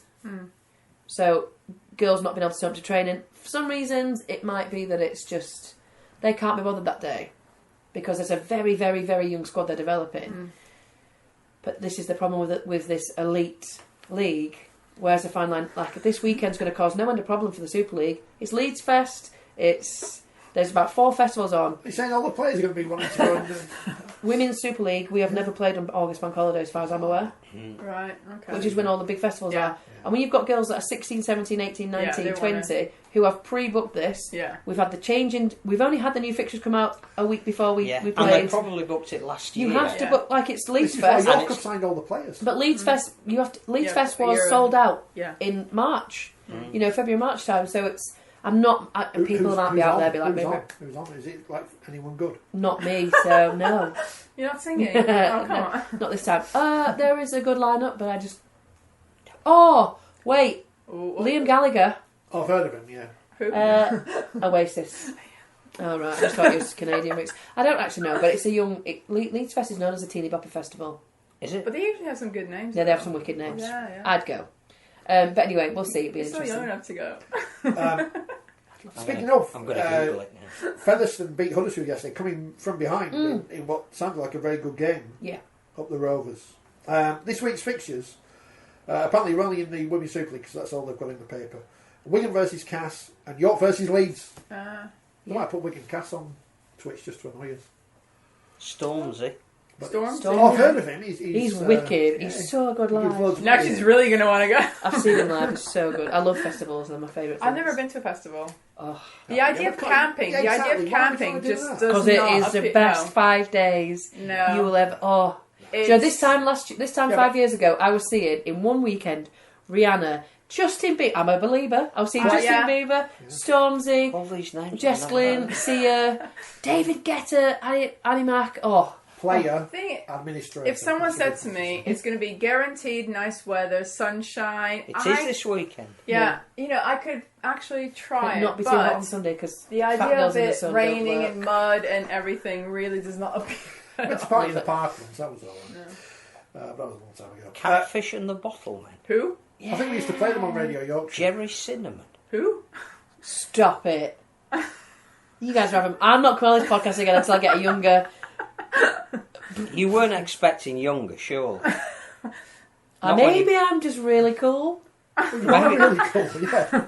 You're the coolest person we know. Self-professing. You're like elite player and ballerina elite. KSI. My kid, I know. He's the fella from YouTube. He had a boxing match with Logan Paul. Yeah. His new song's called Holiday, out now. It's a great song. Biffy Clyro. Yeah. You see, my kids would know all this. This is where I feel really old. The Struts. Like we're in Bad London. Boy Chiller Crew. We were in London. From Bradford, filmed their last music video at Bradford Bulls using story about the Bradford Bulls. I think this is right. So, It's not like when Robbie Paul did a rap record. Bad Boy Chiller Crew originated from Bradford band, turned up to Bradford Bulls and said, we need some lads that are injured, like not being able to play, we need them in our music video. So you've got, I think it's maybe, I want to say Joe Brown maybe, I can't remember who else is it, but if you watch the YouTube of the new one, and they're in the back of it dancing away in a scrum. They've got the Bad Boy Chiller crew in a scrum. Which song is it? Phil is really in shock. Well, maybe that could be the thing that I'm trying to find a name that I can tell you that I've heard of. Maybe that catapults Rugby League to superstar. But it's filmed at Oxford as well. There you go, yeah. The greatest female DJ out there for Hannah Wants. Yeah. Hannah Wants if you want to tweet me. Hannah Wants if you want me. Can we get this out to her? Club. Yeah, absolutely. Two Door Cinema Club, I've heard of them. Yeah, but I couldn't name any of their songs. Hannah Wants is the greatest female DJ out there. House, electric dance. If you want to tweet this out to her, give her a shout out. Go. I'll be there. The presets on my radio are Classic FM, Talk Sport, I'm an 80s. Talk Sport 2. See, I reckon if I put on my last played on Spotify, it would be Hannah Wants. See, I'm an 80s person. I love 80s music. Oh, dance house. Wish I'd not listened. Officials. I mean, welcome to the 4020 rugby podcast. Music recommendations. Cardiff Demons versus the Army. That's on Sunday. That'll be on Twitch. Is there anything else? Is that the grand final? Is it? You should watch that. Well, I will watch it. I mean, I'm working, but I can have it on one of my screens when I should be doing something else. Shout out to old Was, the Army coach, who's moved down. Cardiff will win that. I was going to say shout out to some moved down there too.